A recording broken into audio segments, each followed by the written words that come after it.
Live. What's up, Oh. boys? Hello. Yeah. Salud. Good.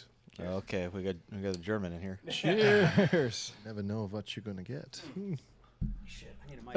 Oh yeah. Mickey boy doesn't have a mic. First timer here. Wait, did you just do that all without a mic? Yeah. Yeah, we just cheers. That's all. What's up, everybody? Welcome to the Alfalfa podcast. We're live on YouTube like we are every Wednesday at 5 p.m. PST. Eric, Armand, Steven, I'm Nick. What's up to everyone in the chat? Ali, Corby, Dan, Tunsky, False. What's up, guys? Thanks for joining the chat. Yeah, if you're listening, come join in on YouTube and come subscribe. Come comment on the episode. Yeah, come join the fun live with us. Mm-hmm. We're not doing the X thing, are we? That didn't work out. Not really. Live it was on just X? like It's a shitty 17,000 user people are experience. watching. 0 comments. I just hated how like the YouTube comments and live is like better. So much better. It's just not a good live streaming platform. It's weird because all of our audience is on X. Yeah. Would be nice. Is it because we just didn't pay for Pro? No, we are pro. Are we? Yeah, we're verified. Are we though? Trust me, I take care of the details. Details machine. That's my skeptical face. Yeah, I think we have it. Is our audio not working? I don't know. I can't tell. Can't tell. Well, nobody Yeah. in the chat's complained. Audience check. Chat, can you hear us? So. What are you Audio check. scared about? Why are you concerned? We're good. I couldn't hear us. You couldn't Oh. hear it. Oh. Your volume was off. Yeah. Nice. What other things can... What can possibly go wrong? Rookie this up. Always something. Boys. Hey, at least I was actually checking the audio this time. Are we doing a potpourri of drinks? Everyone's drinking something different. Yeah, what do today. you got over there? Tequila.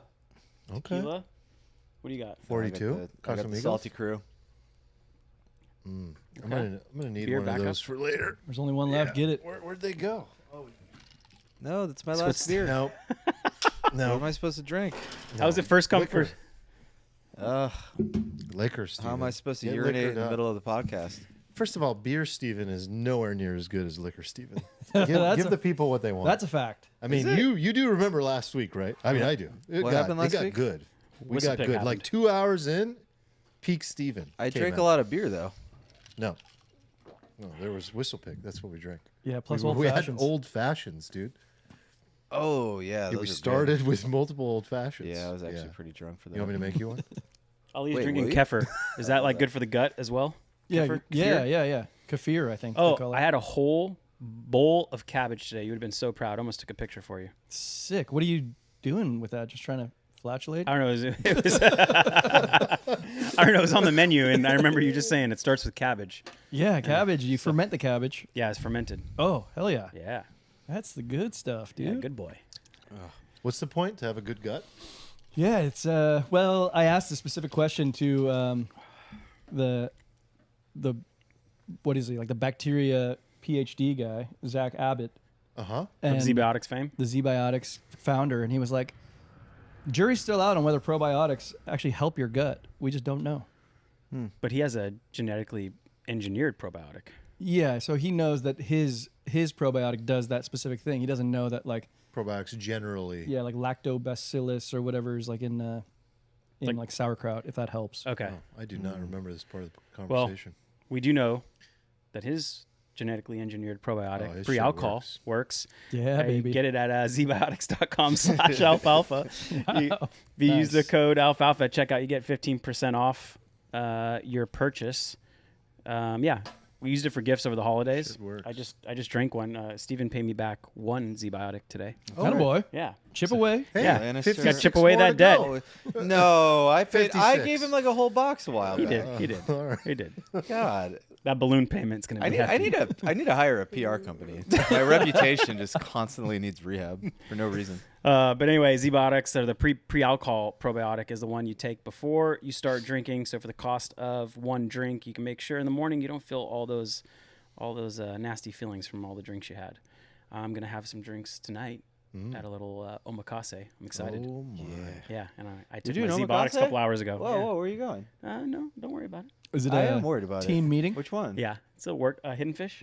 Oh my God, I love hidden fish. Yeah, it's tasty. Do you So always hit good. Carl Jr. right after? Yeah, just to make sure you're actually full.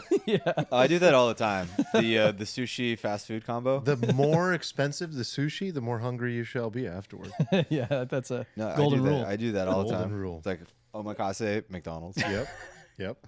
It's a great combo. Yeah, sometimes they stretch it out over a few hours, and you're just like, mouth is watering at the first piece. I'm never going to be hungry. But usually at the 2 hours, maybe because it just slowed you down so much. Oh yeah. Yeah. But anyway, yeah, check out zbiotics.com/alfalfa. Use the code at checkout. Avoid all those little honey scams that we talked about last episode. Oh yeah. God. Yeah, Yeah. make sure you get your Scams coupons. everywhere. Everybody's scamming. So many scams. Oh my God. Oh, by the way, funny story for you. Okay. So- I love a funny story. I don't know if it's a story so much as like a factoid. I guess it's both. So Amber's dad is from North Dakota. Wow. She's telling me about his high school and everything. Guess what the name of their high school mascot is? The Rovers. Indians. Marauders. Far more offensive. The Jackals. You'll never guess. Okay. What? I kind of like the guessing game though. You want to keep going? No, I'm kidding. So It's her, racist? No, it's not racist. It's offensive. It's very offensive. Who's offended? What group of people? People who can't turn on the lights so easily. The blinds. Okay. Think of Nick earlier. Okay. Oh, Oh, short people. Yeah. Oh, midgets. Yes. Ah! Yes. Her dad's high school mascot is literally the Dickinson Midgets. Really? And this isn't like they were the Dickinson Midgets in the 60s. They're still the Dickinson Midgets. Like This is like a modern day Redskins. it's It's not a little league team or anything like that. No. I mean, that's way worse it than is Redskins. it is so funny. Don't they call that? I think like in the North, that's just like a more Look at- common term. Look at the mascot. What is that? Wait, that's not just a little person. That's like a also hunchback. Like Oh, a, that's weird. yeah, that's exactly what that is. That's a- Quasimodo. That's a hunchback. There's like a Washington Post article on them. Wow. Oh, and they held strong. Yeah. What Like- values are they trying to portray? It's very funny seeing it like on the bus. I think in Canada they call the young hockey players midget league or something. So I was yeah. thinking maybe it was like that. Oh my God, we used to have that growing up. One of our hockey leagues was midgets, Yeah. but I don't know if it was related. I didn't think of anything of it at the time. Tunsky thought it was the scalpers. All right. Well, before we get into it, one more shout out, Steven. Congrats on your epic launch of Magic Lines Premium. Thank you. You. Subscriber growth, but also some good calls. So I didn't calculate these, but I did see you called virtuals at 223, 224, somewhere around there. Where it says it's 375 now. So what is that? Like at least a 50% rip? Yeah. To be fair, I told people maybe 250 buy, Okay. but I got some off and And XRP, XRP is a good one. XRP is cooking. what's it at now? It's at 304. You said what? Bid? I think we got it like 230? 230, 232. Wonderful. That was a good one. That was a good one. Paid, Congrats. XRP is the chosen crime coin for. Is XRP coming for our beloved Ethereum? Oh yeah, 'Cause XRP is flipping Ethereum like 97%. Get the fuck out of here. What do you mean? Get the fuck out of here! It only has to go up like 30 more percent, I think. Oh, God. Yeah. I didn't even know that. The question is it going to flip Bitcoin at this point? Oh God. What does it flip Bitcoin at? Like I have $9 or something? No It's close. idea why I still hold that coin. What? Ethereum. Oh, yeah. No, it has to go up like 2.5x. All right. What? Slow the roll. XRP. To flip ETH? Yeah. Market cap? That's Yeah. gonna happen like by Friday. And ETH's going to continue bleeding. All right. Well, ignore Steven's fundamentals. Just Follow the candles, baby. follow the candles. Come, It's come, working. Come Good join. shit. You got Come like join the 80 Discord. something members now? I think we got 87 now. Wow. Hell of a. That's great, man. Thank you. Thank you. In Hell of 1 a- week? Was that 1 week? I think it's been 1 week Ish. exactly. That's ridiculous. Yeah. Yeah. It's been Shout pretty out to rad. the Alfalfa community. Coming in strong. I did Supporting Steven. I did a 3-hour stream this morning. I was Supporting like, I'm Steven. gonna They're log on and selfish. answer a few questions. They're trying to make some scratch. Probably paid their whole year's tuition off these 2 trades. I hope so. Yeah, I hope so. Yeah. I hope so. Not gonna be this good every week. My God. Yeah. Yeah. Yeah. So you're feeling good, going strong. I am feeling good. I feel good. Feel good about the markets. I Yep. think we called the bottom. I think bottom's in. Trump's here next week. Good. Everything looks good. Oh, even yeah, is that even still ETH went happening? up today a That's lot. still happening? Still happening. I don't know. There's like people are pretty terrified of volatility surrounding the inauguration. Is that still a thing? Yeah, we already did it like last week. Front ran that. We front ran Remind it. people how to sign up. Oh, you go to magiclines.xyz/. Alfalfa. Alfalfa? Use code Yes. Alfalfa. Alfalfa 75 Alfalfa Alfalfa 75. for 75. monthly, or Alfalfa Or Alfalfa 800 800. for the yearly. We got to put this in the description. It is. Okay. Oh, Good. it is Yeah. of the Okay. show. Good job. Actually, I don't know if I did. I wish I could just do one I coupon was going code. to. Not that fancy. I think I picked up a phone call right as I Thank was you. going to publish it.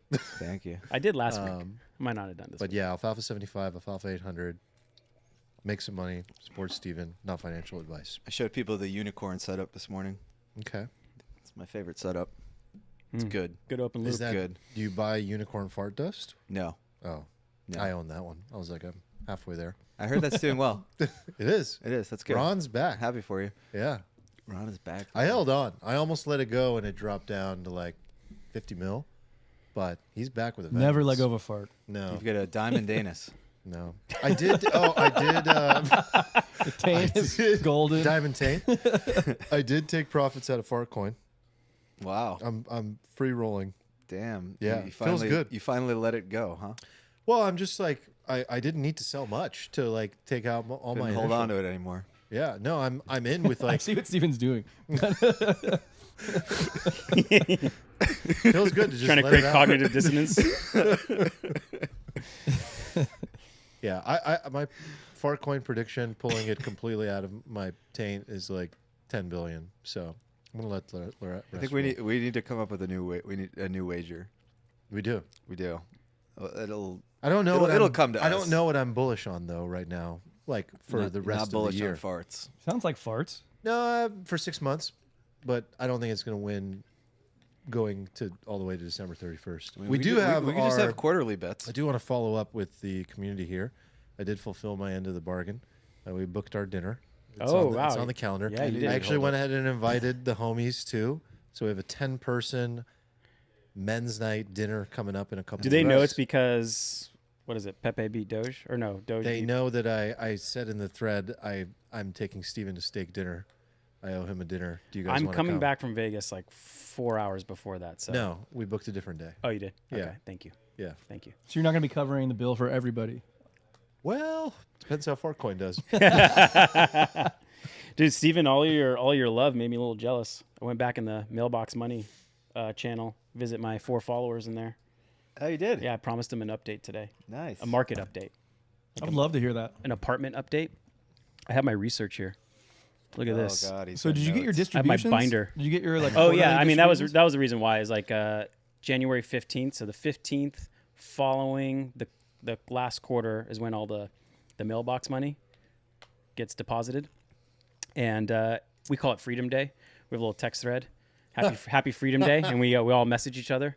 Happy Freedom God, Day, boys. That's awesome. Yeah, I mean that money is like it's like the most precious money ever. You didn't have to work for it at all. It just shows up. Have you heard this concept of like every like moment, achievement, happiness, like dopamine experience is like a fleeting amount of happiness to it. Like you buy a new car, maybe you're happy for like 2 weeks, or you check off one of your goals Yeah. on your list. Maybe it's like, oh man, that was only like a day of dopamine.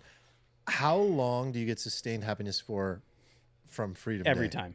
But like, how long does it last for? Like, Every time. I still get excited. you get it every time, but are you high for like 3 days, or is it like 5 minutes? It lasts the duration of the quarter until the next one comes. Are you No, just like, no, it lasts like about 15 days. That's awesome. And I'm like, That's wow. a good When I do my little cash flow return. thing, and I'm 2 like, wow, weeks I of got some. like, Yeah, that's probably it's one of the highest. Do you get a paper check and go to the bank and cash it? I would No. request You one. should. It's It not would mail. Even be better. a lot better. You Yeah. should. You should, and you should walk it to the I bank. like it in my account. It just shows You'd up. be like, Nick, we can just wire it. Like, no. Some of them, well, because the reason Send it me lasts. the big one. Sweepstakes. Walks into the bank. I'm here to see JP Morgan. Like, Nick, Sir. John you- Paul sir, Morgan. you can't do this every month. No, but some of them come on the 15th. Something called the following first. So You get like 2 weeks of like smattering of distributions. Nice. Throughout All those right, 2 weeks. tell us about it. So yeah, I mean, the apartment market is obviously coming off of, a downfall from 2021, 2022. And there's two main drivers, right? It's like anything, demand and supply. So the demand comes from job growth. When job growth is good, when the economy's good, when wages go up, job growth goes up, population goes up, rent demand increases. So those metrics seem to be pretty strong, right? Yeah, fairly strong, right? You've seen like unemployment kind of slowly tick up over quarters. You've seen job openings kind of slightly decline, but essentially we're kind of like pre-COVID, what we would call more sustainable levels of job creation and job wage growth. So that part's good. The part that has been bad is supply. So during 2021, 2022, the apartment market was like red hot. So all these developers just lit up new permits. And it generally takes like 18 to 24 months for that inventory to actually come online and kind of like take in new tenants. So what we're seeing right now is that new supply is making it more competitive. So we've seen like rent decline. So when a renter moves and you go to lease it out again, in some cases it's been kind of 1 or 2% negative, which you'd like to see like 2 to 3% rent growth, right? Yeah. So that's what we've seen. And the good news is that all that supply is kind of coming online and being absorbed through this year and next year. So that part's good. So we're going to see supply tend to decrease. And as long as we see healthy jobs, then that supply will get absorbed and rent growth can continue. And because the 10-year interest rates have increased, no developers in the last, let's call it 2.5 years, have dared to start a new development. So there's a dearth of supply coming up. Yeah, so that will show up in the following 24 months. 25, 26, 27, hopefully, right? That's the plan. I think me personally, I was getting horny for new properties like in early 2024. I think I even mentioned it to you because you were talking to one of your buddies who does a lot of these. And he's like, maybe next year.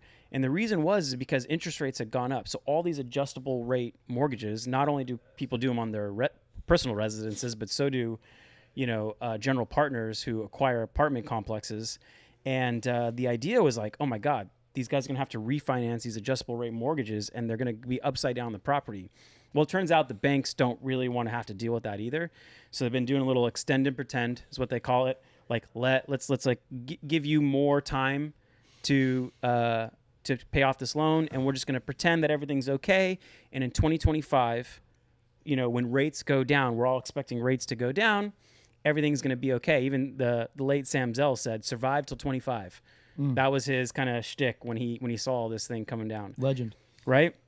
But now, I don't know. I mean, I don't know if most people have been to pay attention to the 10-year in the last 3 months, but it's basically spiked 100 basis points. It's spiked, and that's what I was going to ask you is because they're cutting the front end of the yield curve, and mortgage rates are staying high. Yeah, and we don't know what it's from. Like, do people think Trump's going to cause a bunch of inflation, or is it just that we're going to grow so much that's the kind of demand that they want for lending the government, money for 10 years. So in any case, this could go a few different ways, right? Like we could see some actually be in trouble and be forced sellers, which would be good and opportunistic. Sure. But in general, I think I'm bullish this year, 2026. It's a slow game. It's a high probability way to make sure you're wealthy over a lifetime, not, get rich over the next year. So and particularly that income stream it really benefits like high income earners because it's like tax benefits from that. Yeah, income. I mean, not necessarily. It doesn't. Yes, it does. It benefits higher tax brackets over lower tax brackets just because they save more money because they have a higher tax bracket. But I guess high earners are the ones who generally can invest in these, right? Because it's usually like a minimum of $100,000 per deal. Well, let me ask you this: when you're looking at your portfolio of investments, what is you said that the rents are decreasing by 1% or something, which seems very modest to me. It seems like that's kind of immaterial. You still get capital appreciation on the properties, right? Mm-hmm. So what is the the breakdown between like your return between like the rent versus like the capital appreciation. Yeah, I mean, not so much the capital appreciation, but like what I see in my dividend checks is like, for example, this quarter was down 10% year over year from last quarter, right? And it's just the fact that rents renewing are not renewing, higher.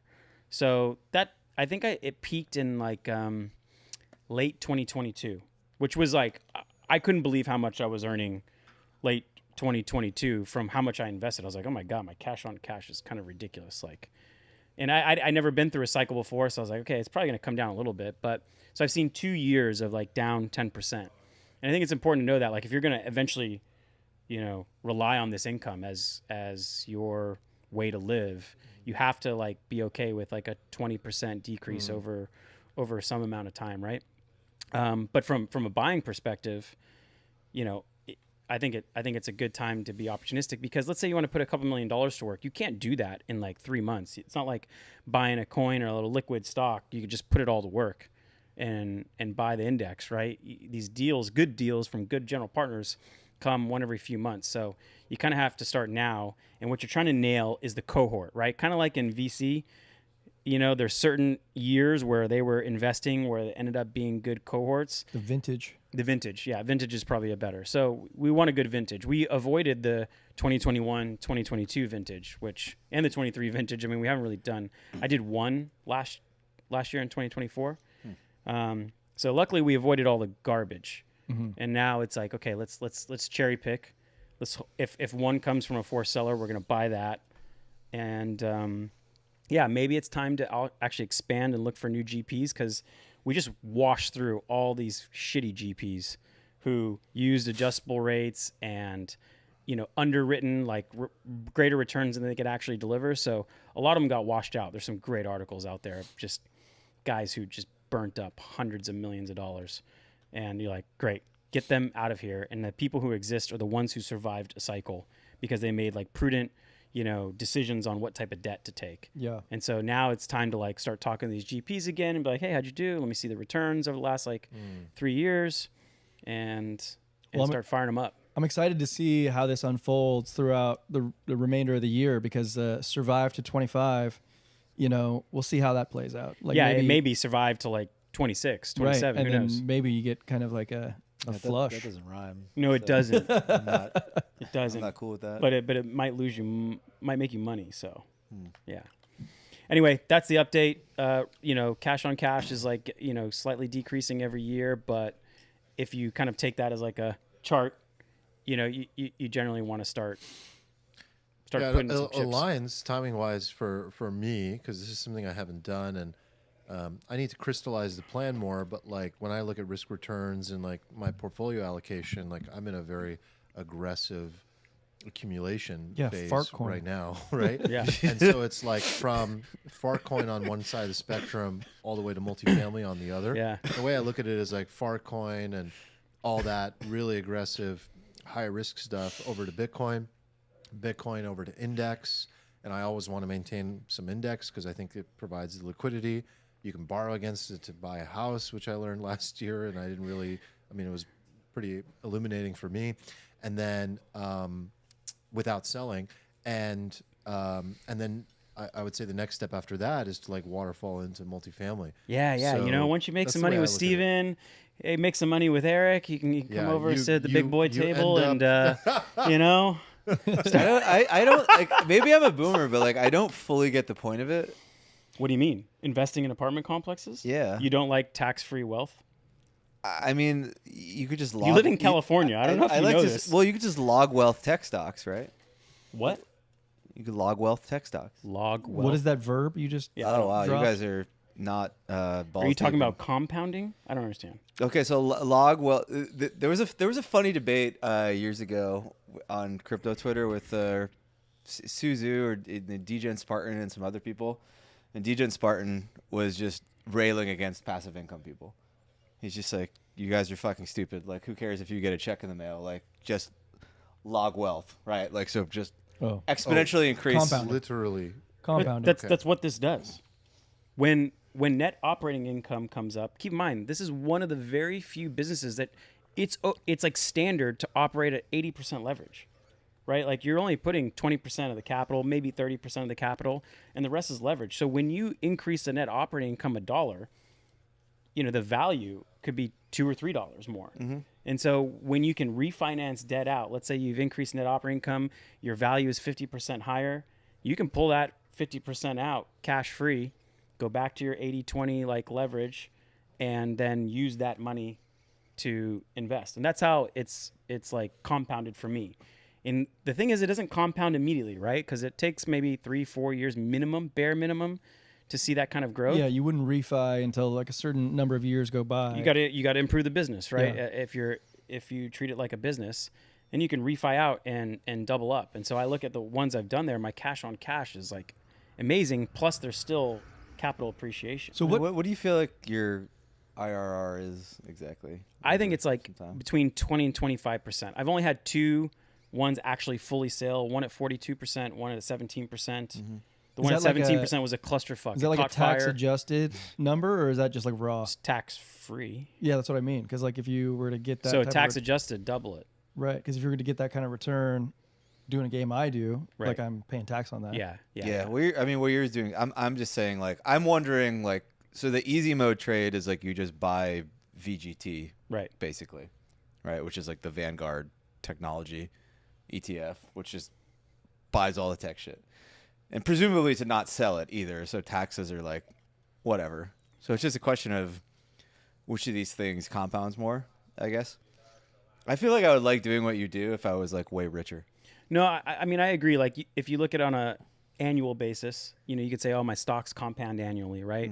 This maybe compounds every 5 to 6 years. When you sell, you capture the full value of it, you 1031 into the next one, and you kick the whole process off again. Or if you got lucky enough, you get to refi a bunch of cash out and then put that towards the next deal. So the compounding happens at greater intervals. But I do think there's this aspect of like behavioral finance aspect. You can't click the sell button on one of these properties. I mean, that's part of the risk, but I think it's also a feature in that, if you get scared, you can't be like, sell. Yo, that would be a great business idea. Just lock up people's Yeah, S&P like you just make like they have this in meme coins, some of the meme coin platforms. You can voluntarily just like lock your shit up so you can't sell it, which I think is just so funny. Like, why would you ever do that? But people love it because they don't panic sell. So you just do Vanguard, but like there's just like a timer on it. It's like one of those cookie safes. Like, I mean, you just buy the stock and then it's what like a 401k kind of is, really. Right. That's but true. That is a 401k. Yeah. But like the stuff within the 401k can be sold, right? Yeah. Yeah. Like, you can't pull the money out, but you can. I don't know about you guys, but like I have passive, money that goes into like an S&P 500 thing, and that's fine. I like it. It serves its purpose, but it takes up like a lot of my mental time. Like maybe just because I'm slightly also curious about financial markets. I like to learn about them, I like to listen to them, but it still takes a lot of time. And there's like a return on time aspect from these. Definitely. I get my quarterly thing. I read the report from every general partner, their views on the market, what they see upcoming over the next like year or two. And you can do the same thing with S&P though, right? I could, just check it at the end of the year and be like, cool. I can't. There's not even enough data on these Sounds things like to like problem. look at it every day if I wanted to. I could annoy my general partner, be the worst investor of all time. All right. So you get a good return, you get passive income. You get tax-free cash flow. You get a good appreciation. Downsize liquidity, obviously. Yeah. So like Probably you need to main be in a financial position in which, you don't want 80% of your net worth in something illiquid, because what if something bad happens and you need access to it? So you do need to have a good amount of liquid cash. Yeah, and you can diversify over like geographies and deals and general partners. You can still, get that if you want to. Also, you could just buy Bitcoin and it's going to $40 million. That's also true. And we play that game as well, my friend. And its sole purpose is to grow so that I can dump it into here. Thank you. Anyway, that's the update. Good update. Love that you're winning. Armand, you posted something. I saw this one, by the way. Is it this? Yes. How do you pronounce his name? Nikita? Nikita Beer? Yeah. Sounds good to me. Let's show it up on the screen here. So I think you should show the video, let it play while we chat about it. Okay. Maybe start at the beginning here. So, kill that volume. Ah, we don't need. I don't like We this. don't need your. Sorry music. for your ears. But anyway, Nikita at one point brought his app idea. I'm already like losing it because they just had a grammatical error in the thing. He brought one of his What are apps you back up in the day also? to Snap, and with Evan Siegel, and the idea was like, hey, maybe they're gonna buy our app, and they were using the kind of like Snap SDK platform, and over a Thanksgiving weekend, instead of potentially acquiring the product, Evan just killed it, killed the app, kicked it off the platform. So he said, I created this company as a spite company just to fuck them. So Oh my he gosh. somehow, I mean, this is like a perfect virality type of thing. So apparently you can send disappearing iMessage texts to people, and Yeah. only the So if sender you don't needs know it. the guy, he's a great follow. He's kind of, I would say, he's definitely irreverent, which is very in line with me and our Post-economics pod. irreverence. He's sold a couple startups. He's very good at like B2C apps, and virality is his shtick. But the prompt for me, the reason I wanted to share it is like more from a just like life and business perspective. Like, how do you feel about this approach? So like, you know, creating a spite company, creating a spite app, like what is the right way to deal with your haters, your blockers, your people that ultimately you want to seek vengeance on? Should you seek vengeance? Should you put your energy toward things like this? I think he went to like an extreme level, you know? And I Created think, a business out of spite. yeah, a business and an app out of spite. Now, I think a lot of it is not true. I think it's like, He's kind of playing off. yeah, he's also very good at Twitter. Like, Yeah. it's a lot of it is just like he's farming engagement, but and there could be like some ulterior motives behind the scenes. But point aside, what's more interesting to me is like how to play with people, how to play power games with people that you deal with over the course of a career. We speaking of spite stores, so there's a coffee shop across the street from this office, and during COVID, they refused to give to-go cups. They said, from now on, we're gonna have these mason jars, and you can either buy one every time you get a tea or a coffee, or you can bring one back. And so, they would charge you like $4. yeah, they for charge them. you for it. So it was like a really expensive coffee. So we're like, all right, whatever, it's weird. We bring them back. Like, it's not clean. I'm like, what? We have to clean it too? And so finally we were like, okay, how do we reverse this policy? We asked them about it. They just like scoffed at us. So we started buying a lot from them. We hoarded all of the mason jars so that they were in like a dearth of mason jars and they didn't have any to go. But we did almost start a spite store in which we would sell you a temporary, like an actual to-go cup with a lid that most people actually want, and set it up right outside. Let people buy it in. No, just pour it in here, please. I like it. I like the spite store. I think wasn't it like an episode of Curb Your Enthusiasm?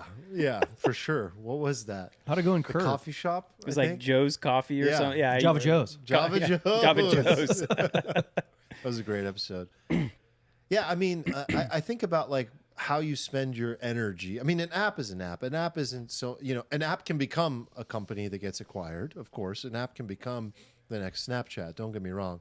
But a lot of times an app is just an app, and it can be done in a weekend or, a few weekends. And maybe that's all this is. But like, it's still energy, and it still takes up brain space, and how you direct your emotions and your energy to me is always an interesting question. Like, I have had through the course of my career so many people pass on me or tell me something's not going to work, and so my question is always like in my head of like, how do you spite them? How do you prove? Should you ignore them and move on, or do you need to prove it to them? And over time, my perspective on that has changed. I mean, I guess to give you mine is ultimately like allow your successes to just like burn them with more and more envy, like let them just sit there and watch you become successful and see that they were wrong. And and never acknowledge to that person that you're successful, never even bring it up to their face, never say, are you ready to buy? Are you ready to invest? Are you ready to, never bringing it back up to them. But like, I did have a mentor once that told me like, like he had investors pass on him. It's somebody actually you guys know, and it was Dan Martell, and he was on this pod. I just realized, and he said that when investors pass on him, he makes sure to send them an email afterward next time and send them like the investor success or updates. the update and just be like, you passed and you can't come back in at this point. Like, Is that petty or is that like actually that's my question. get towards like, the end goal? That's what I want. Everyone deals with it differently. Like he likes to remind people that they made a mistake. My way to do it is to just forget they existed and just like live my life and let them seethe in the background. Yeah, I mean, I think in reality, it's mostly a distraction, but it also depends on the market structure you have. Like if you're in a market structure where there's like 2 to 7 players, you kind of have to play the competition game, right? Like you got to mess with your competition. Oh, if you they're have a to beat competitor. them, Yeah. right? You have to win, right? Whether that's for employees or for customers or for financing. So yeah, you have to kind of play the game. But if you're in like a market structure where there's 7,000 participants or even like 100, it's just like distraction. And you let your emotions get over you where, you know, you get distracted from what you're really going, which is to make more money. Yeah. Distraction's a key factor. My thing that I've matured into over my career is like never, ever, ever, ever be emotional. Like in business, never be emotional. And so if I find myself getting emotional about how I'm handling a situation, that's my immediate flag. It's like I don't even let it get to a red flag. I'm like, hey, I'm starting to not use my rational, logical brain that I've worked so hard to develop, and I'm starting to do things that are going to distract me, and I may make fatally wrong decisions about this. I need to like stay clear, stay focused, and not be reactive. So it's like an aspect of never being reactive to others and always maintaining like control and leverage and not playing their game, playing my game. That's my perspective on it. I mean, in every industry, it's different though. I kind of like just this like high level question of like being spiteful, good or bad. Yeah. Like I think it's more of like how you use it. Like in this guy's case, Nikita Beer or whatever, he's like using his spite to give him motivation to create something.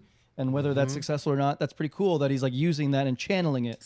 You know, I think you could see like somebody like Kobe or MJ probably channeling some like chip on their shoulder motivation to like really exceed in whatever they're doing. Like it's not my style to do this kind of shit and like hold grudges or whatever.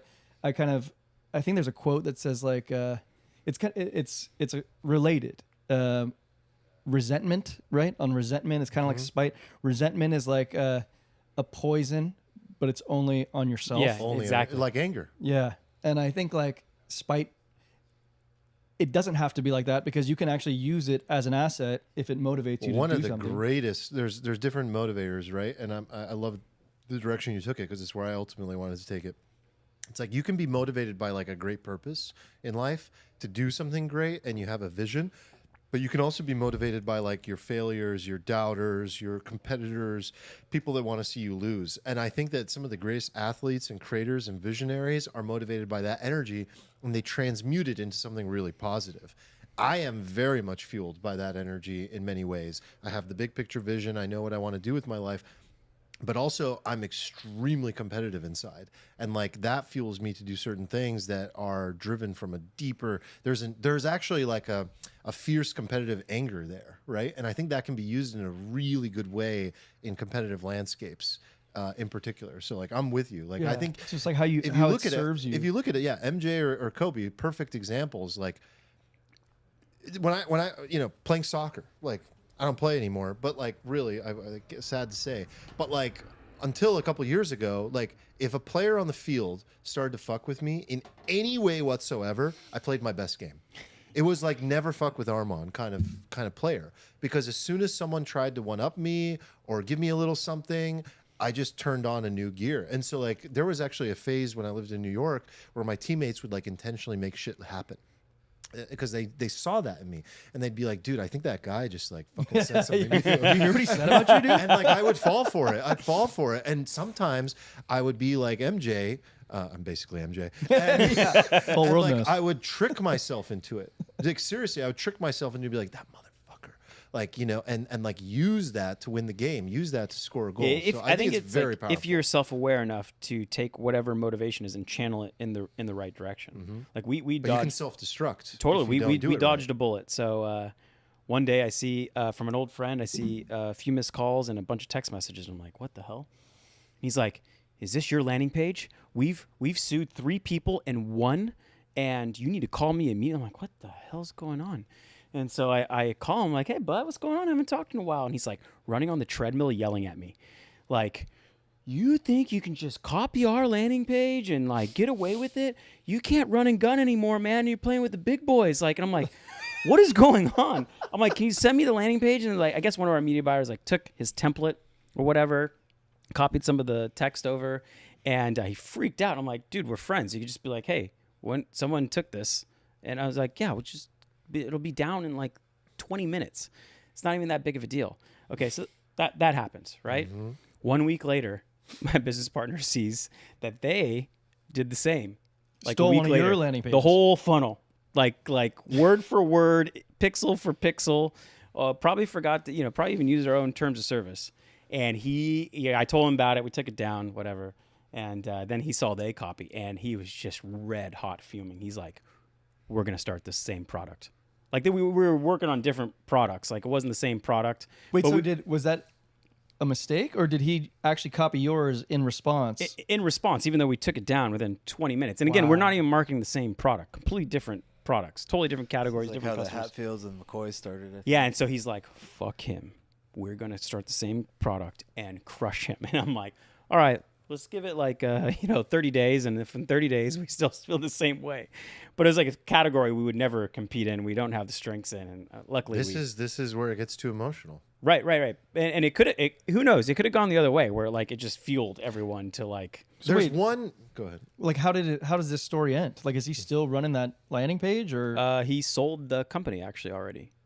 Damn, so it works. so he wins? He won. Yeah, I'm confused confused about the moral of the story is. Well, no, I mean he was already Steal? he sold. The reason he was mad is because he was in the process of Yeah. like selling the company. And he's like, No, but the product he ripped, the funnel he ripped, ended up working.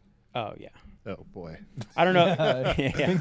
think like the Aesop's fable of this ends differently. I mean, No, I but do, the thing would have been we would have been starting a new product that we have no expertise in, and it probably would have just sucked up time and resources on ours. Maybe he won, but like we would have lost if we would have acted emotionally, for sure. Yeah, Hands down. my belief is to avoid confrontation for as long as possible. First of all, I hate confrontation, but like if it starts, then you want to kind of like find peace quickly. Is my motto. Agree. Like find peace immediately, because once you start war, you have to win, and the only outcome is to crush your enemy. You have to crush your enemy. And so if you allow that enemy, that competitor in whatever landscape you're in to survive, you're dead. Which I at love all that. costs, and- it reminds me of a Navy SEAL friend that told me, this is why you avoid. I used to get into street fights. I used to get into fights. And he's like, Armand, I know you're tough, all that kind of stuff. You have no fear. But here's the deal. Like someone's going to die. And the question you have to ask yourself is like, it can't be you. So you have to kill the other person. Do you actually want to murder somebody? Because you have to. Because if you allow that person to have any chance at knocking you out, it could lead to your death. So this is why you avoid fights at all costs. You avoid. You always walk away. Because if that thing starts, not only do you have to strike first, you have to put him out. You have to be And prepared. then you got to put him out to the point that he never comes back. So like that, for me, has translated into everything I do. Because I think that same mentality should exist in business. It's which very is important. great if you're in a market structure where there's like 2 or 3 competitors. Yeah. You go to war. Maybe you're the one who starts it, right? Especially if you're the underdog, right? Yep. Anyway, So I think avoidance is the key, and staying in your lane. Staying in your lane is important. But yeah, I mean, in a landscape where there's so many competitors, it doesn't even matter. I don't feel I have direct competitors even in business. You know. well, we're gonna see if it plays out for Nikita, but I don't know. It was hilarious. Yeah.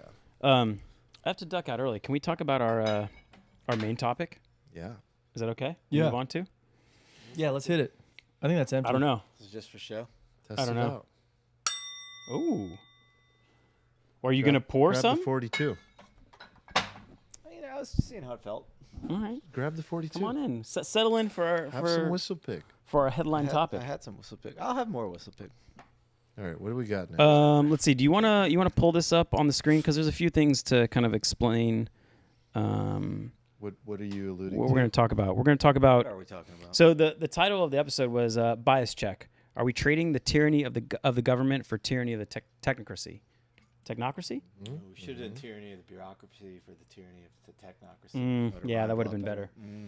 Okay. Anyway, we've this is been what we wanna show. pretty stoked that in about 6 days there's going to be a new administration. We've woed all the like tyranny of the government, whether that's like violations of free speech and whatnot, high regulations, and that's good.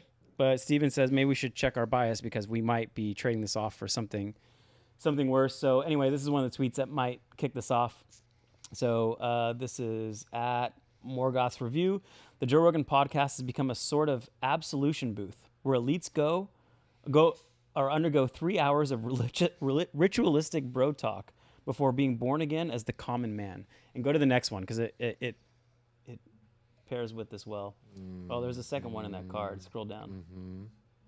Here we go. Yeah. All right. It's cool how the tech oligarchs operate like a Cold War era CIA and have a network of podcasts and influencers to rehab their image and launder their agenda. And it shows Zuck, Andreessen, Musk, and Peter Thiel, Right. all on the Joe Rogan podcast. Right. So the question is, what trade-off are we making? We're happy about it. We're like on the cusp. We're like probably peak optimism. Let's be honest. We're in the peak honeymoon portion of probably this relationship with these gentlemen probably entering this administration. So maybe we should be prepared for the things we're trading off at. So I think there's some key questions. Is like, what is the agenda that they're laundering, and are the impacts of those agendas becoming like, coming to fruition, a net good or not?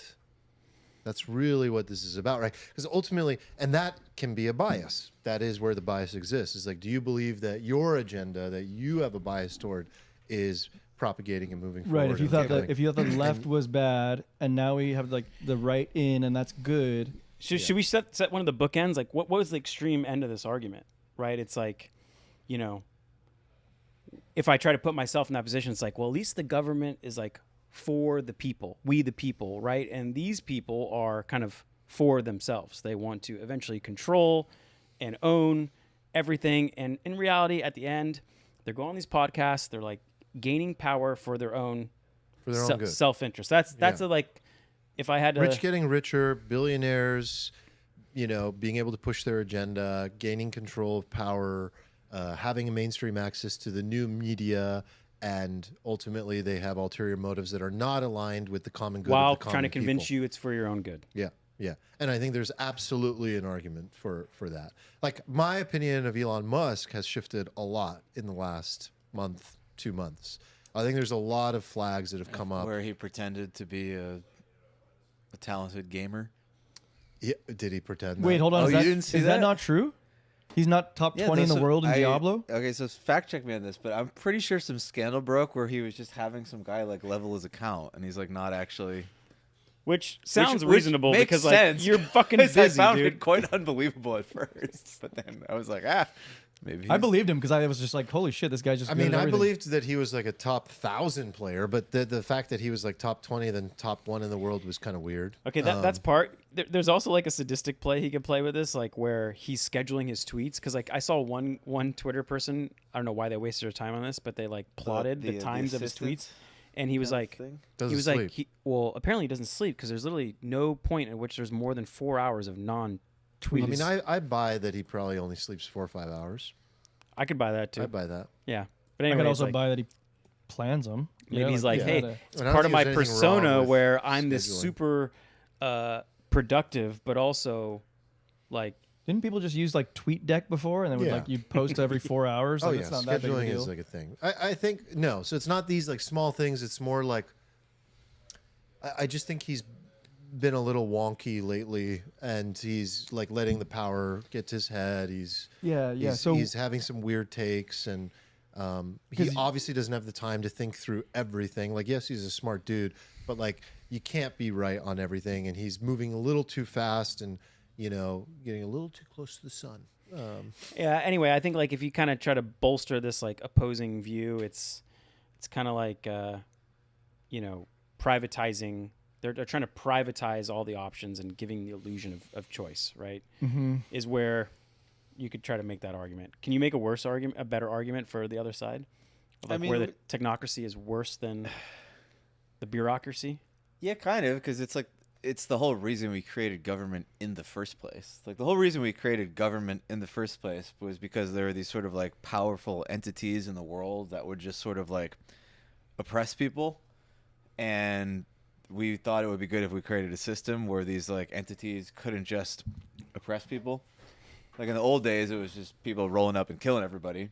But then like it was like the robber barons. I mean, yeah, you kind of saw this in Industrial Revolution, right? Yeah. Like power and control, kind of consolidated amongst the titans of industry, and who suffered, like labor in The general. working man. The working man suffered. So I think there's historical precedence for this. I don't know if those technocrats were part of the government or they're just like there was so much free market capitalism that they just kind of hoarded power over time. It wasn't. Yeah, I don't know how free the market. They were doing some wild shit, Like J.P. Morgan was just engineering his own, just stock runs on bank runs and shit, and doing all sorts of wild things. Like he was very black hat, Yeah.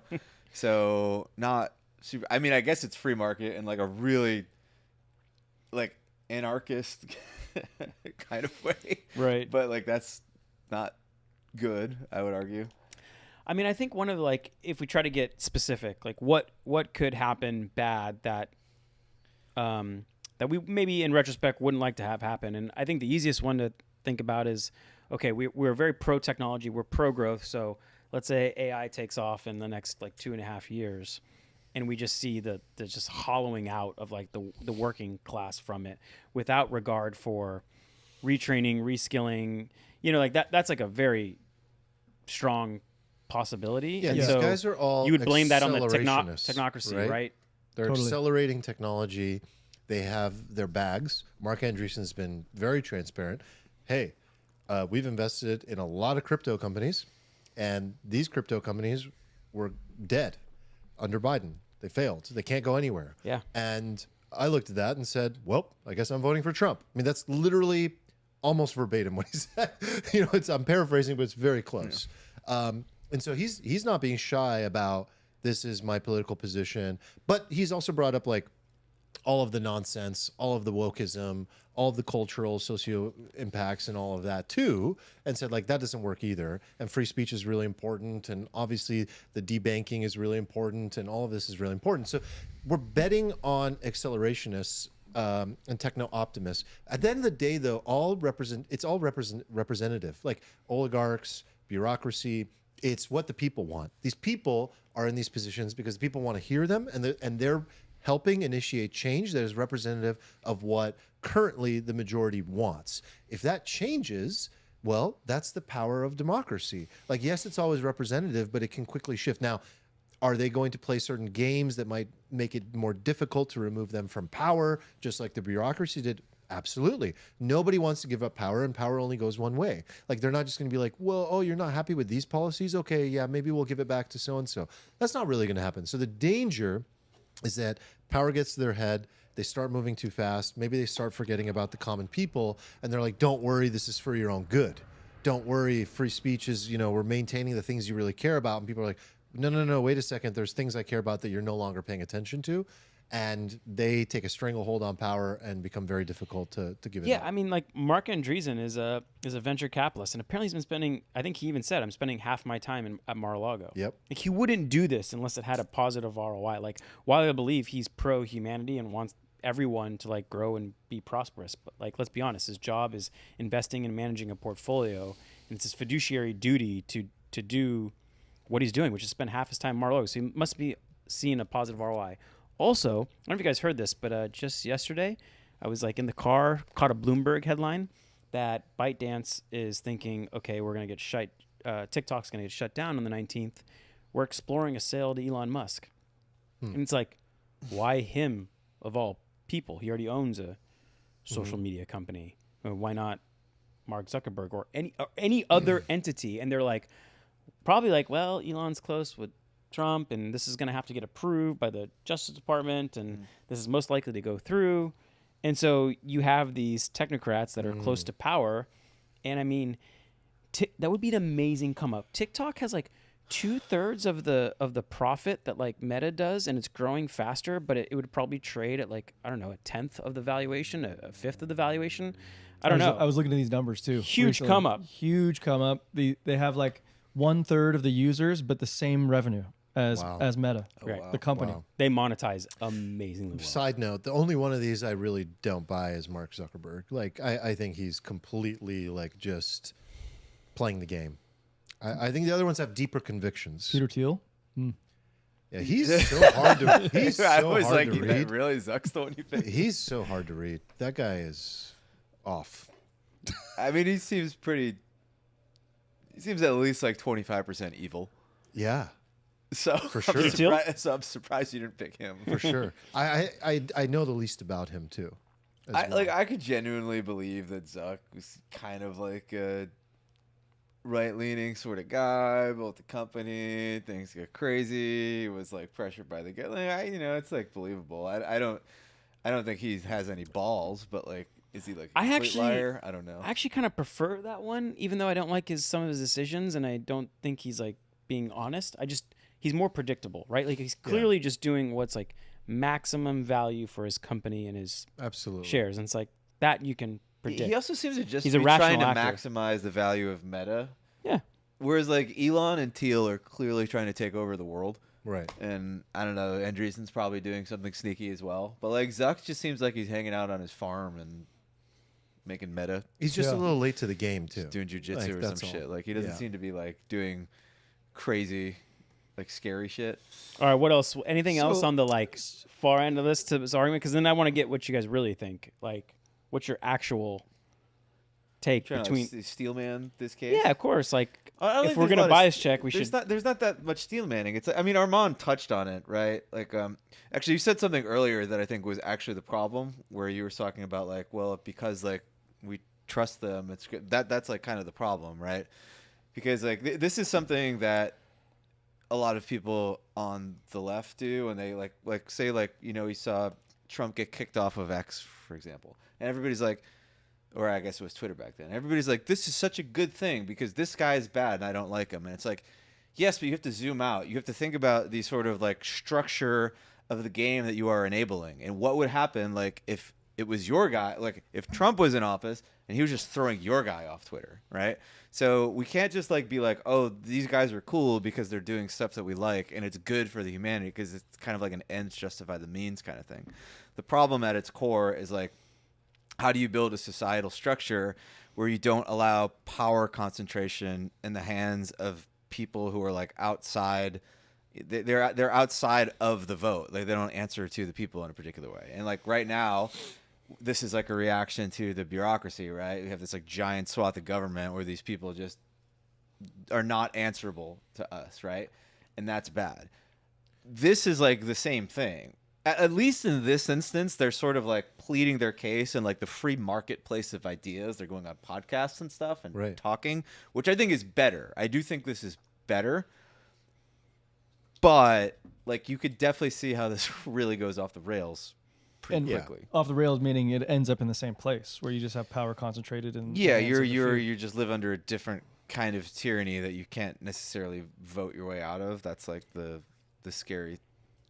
I don't know though, but like every movement starts with like a handful of revolutionaries that have to be the voice of the people. This is clearly the mandate of the people. Oh, I said mandate.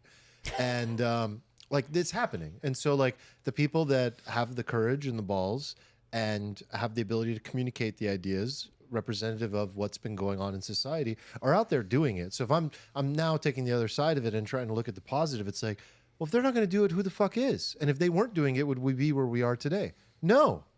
Yeah, We would not have, Trump would not have won the election. We would not be here. Musk would be sitting at home caring about the shit he cares about, not taking risks, and nothing would have happened. So it takes some revolutionary-minded people that are willing to take risk and are willing to lose it all to be out there. Like Mark Andreessen, yes, he's a multi-billionaire. Yes, he's extremely rich. Yes, he has maybe some ulterior motive we don't know about. But at the same time, he could have lost everything if he was wrong. And he risked everything. He was an unpopular guy. But it's now that the tides have shifted, and it's like, okay, I'm Mark Zuckerberg. I want to join the Mark Andreessen train. Yeah. I want to be like him. And so it takes... You guys have seen the viral video of like San Francisco at Dolores Park, and like someone just starts dancing by themselves, and then a second person, and then a third person, and then by the end of it, there's like 5,000 people just dancing. It's a slow clap. That's how it goes. That's how it goes. I mean, and on top of that, one group gave us the fucking DMV, and another group gave us same day delivery. It's yeah. like, who do you want running the government? Rockets that are freaking saving, from the International Space Station, like what government couldn't do. And to still, man, the other side some more. At least there's like a transparent platform, like you said. There's one podcast, long form podcasts are good, but maybe there's a platform in which they could share their ideas, and you kind of see this thought process. At least for Elon, maybe not Zuck. You don't know exactly what he's been thinking this whole time, but Elon is more like stream of consciousness. You can kind of like maybe see what he's thinking this process. So there's a little more transparency. They're also saying that like they're for transparency. So hopefully we'll see a lot more of like what happened in previous administrations, but also this administration as it goes on. Well, Elon has showed he's very human, and he doesn't do what he doesn't back up what he talks about a lot. I mean, he has removed so many people that disagree with him and limited their ability to disagree with him. He doesn't like and then he'll go and do the opposite, where he points out people that disagree with him, but in a selective way to show like, look, I'm a free speech advocate and my platform is all about free speech. But he's very sensitive to what people say about him as well, and he has the game he's playing. But you know what?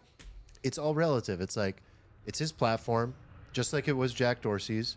They can do whatever they want. It's Mark Zuckerberg's platform. He doesn't have to allow free speech. Like, they didn't have to do any of this. They don't have to allow everyone to stay on the platform. They can boot people if they want to boot people. These are private public. Some of them, publicly traded. X is private now. But the point is, like, they can run the show the way they want by their terms and service. And so he's proposing to try to do something that's for the good of humanity, but they're always going to have their bias at play. They're going to do things to make their image better and better. By the way, Jeff Bezos now jumping on the train, Sure. Why not? Drop $1 million on the inauguration. It's what everyone else is doing. Yeah. I kind of want to go back to the robber baron analogy, because I feel like this really is That's important. applicable here. And I feel like these guys are the modern day Vanderbilt, Rockefeller, Totally. whatever. So at the time, during the robber baron industrial age, that was like that was bad for the working man, because they were stifling wages, right, and working under poor conditions. That's why it was bad, right? That's why we call that bad. There's some economists would argue with you. There was like an opaque like economic and business working environment. So there was probably like underhand deals and bribes and cheating and stealing of. I mean, Okay. there was probably a lot more than that, but Yeah, so at the time, if I recall, like labor unions were an unintended consequence of the power that those robber barons right. gathered.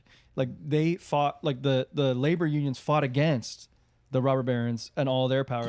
They congregated and fought back. Like, I think what we should be looking at is like what is going to happen in this modern day robber baron era.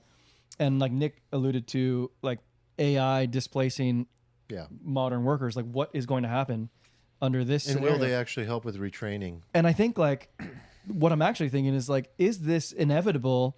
Because all these guys that we're showing on the screen right now garner their power through multiple administrations on either side. So like, I don't think that like having Trump in office makes these guys powerful. They're powerful because I think what they're promoting wins either way. It's just a matter of time. But they're undeniably more close to the locus of power than any time before. Sure. Right? Like, Yeah, this administration cares about the private sector in a way that the previous one didn't. It's just like this new way of doing stuff, right? Whereas like the other previous administration was about like the expert class doing things and like holding back the private market, and then this administration is like obviously very pro private industry, right? Because Trump rightly, has been a businessman his whole life. He So if we understands go like to the extreme of like private industry and like capitalism, I think like the downfall of that is like it becomes like a dog eat dog world. It becomes like a jungle, and people can get left behind in that world who are like ill equipped to like fight. Yeah, for you it. either align your personal interests with theirs, or you could get left out. Because let's be honest, like these 4 people up on here, plus even like someone like David Sachs, right? He's the crypto and AI czar. He's kind of like pseudo government, like he's still a full-time VC, but he's in the government. At the end of the day, these guys are responsible to their shareholders, not to people. They're not elected officials, right? So I think that's the danger is like, if these technologies are going to win, they're who they report to. Their shareholders, their investors, right? And their own Not bag to bias. the public. Right, so that's the danger is that, and we just so happen to be aligned with them. We invest in crypto, we like AI, but it's indirect. If the public, while they don't report to the public, their popularity and their influence is based on the public's perception and temperature read of them. Like if Elon started to be seeing, any of these guys started to be seeing as like not the right intentions, not helping me. And by the way, that can flip on a dime. They flip on one product launch. One product launch goes wrong and people go like, nah, fuck you. Not supporting you I don't know, anymore. like Not buying your cars I thought anymore. about that. Not doing this anymore. I thought about that. But like I think the one thing that Elon's realized is like, man, I didn't really deploy that much money, and look how much like power and ROI I might get off this.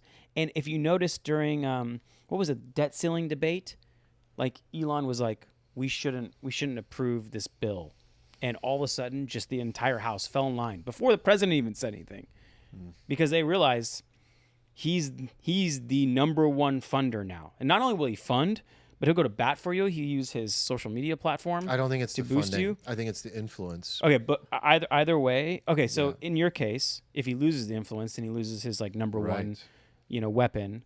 But at the end of the day, like he still controls it. Yep. Regardless, and he still has the money. And so, I think what these guys are going to find is that like, holy shit, without like, the Koch brothers used to be on the Republican side, the power wielders behind the scenes, and now there's like a new class, and we don't know if they're necessarily going to take public input. Are they going to take the common man's input into how AI policy is rolled out? I doubt it. And like I said, we're kind of in a lucky bucket in terms of we're generally aligned with where these trends are going. But do you think history like inevitably views these guys as good for humanity? I mean, JP Morgan's on every time I log into my bank account, and I didn't even know what you said until you mentioned it, that he was kind of like a black hack. I didn't even know that. I just know probably a pretty damn good entrepreneur. He's got turned into the largest bank in the world. Yeah. If you said Vanderbilt, I'd be like, wow, what an epic empire that guy built. He probably did some bad shit as well. Yeah. I don't know. So I think in general, they'll probably survive a few generations and be thought of as. Yeah, I think regardless, it's like even if in the future this era is viewed poorly, they'll be viewed as revolutionaries for sure, as people that like changed. They were change makers. I think being a billionaire is like different today than it used to be, because the world is so connected, because social media exists. Like I feel like back in the day, the only thing you could do is like acquire money and like buy yourself stuff. Mm-hmm. But like now you can be like kind of like a god. You can be like almost a deity. Like everybody can be connected to you, and like you can transcend money in a particular way. Like I think ultimately one of the reasons people get money is because they want to sort of like make something of themselves. Like, they long for posterity or something like that, right? Mm-hmm. Now in a world where you just live in a cave and you just acquire a bunch of money and there's no social media, you would behave in a more evil fashion, I think.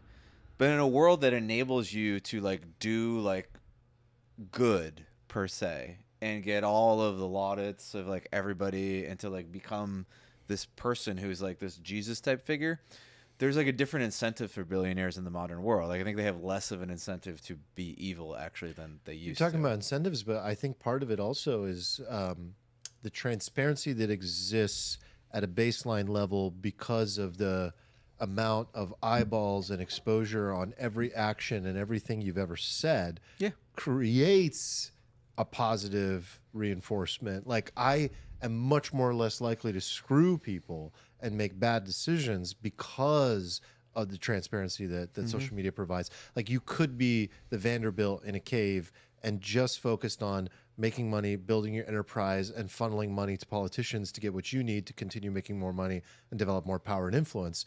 And all the evil things that you did most likely would never get out into the world. Right. But because you have citizen journalists and because you have podcasts and everyone talking on X all the time, anything you do is going to be heavily scrutinized and propagated out into That's the a good wild. point. I think this is like the silver arrow of like of the situation, because Joe Rogan did that podcast. It wasn't like he grilling him; he was just talking with the guy. But people obviously formed their own conclusions. It wasn't like he won the moment, right? Like some people were like, "This guy's such full of bullshit." This was clearly like propaganda, either personal PR or PR for Meta. So the public actually decided there, and I'm sure he's seeing that feedback. But I think where I kind of land on this is like both have enormous power, but it's how they wield it. Like the government, people who go and get elected, they're there to serve the people, but it's bloated and they're corrupt. Technologists provide innovation and efficiency, but in the end, they're really held to shareholders, not the public.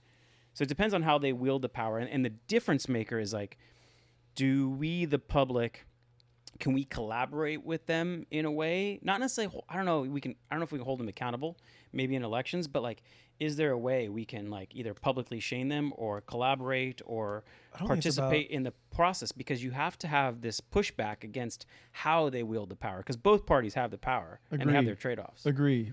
But I'm thinking they both have the power and there's trade-offs both. But like what I'm thinking is like how is the public doing under each reign?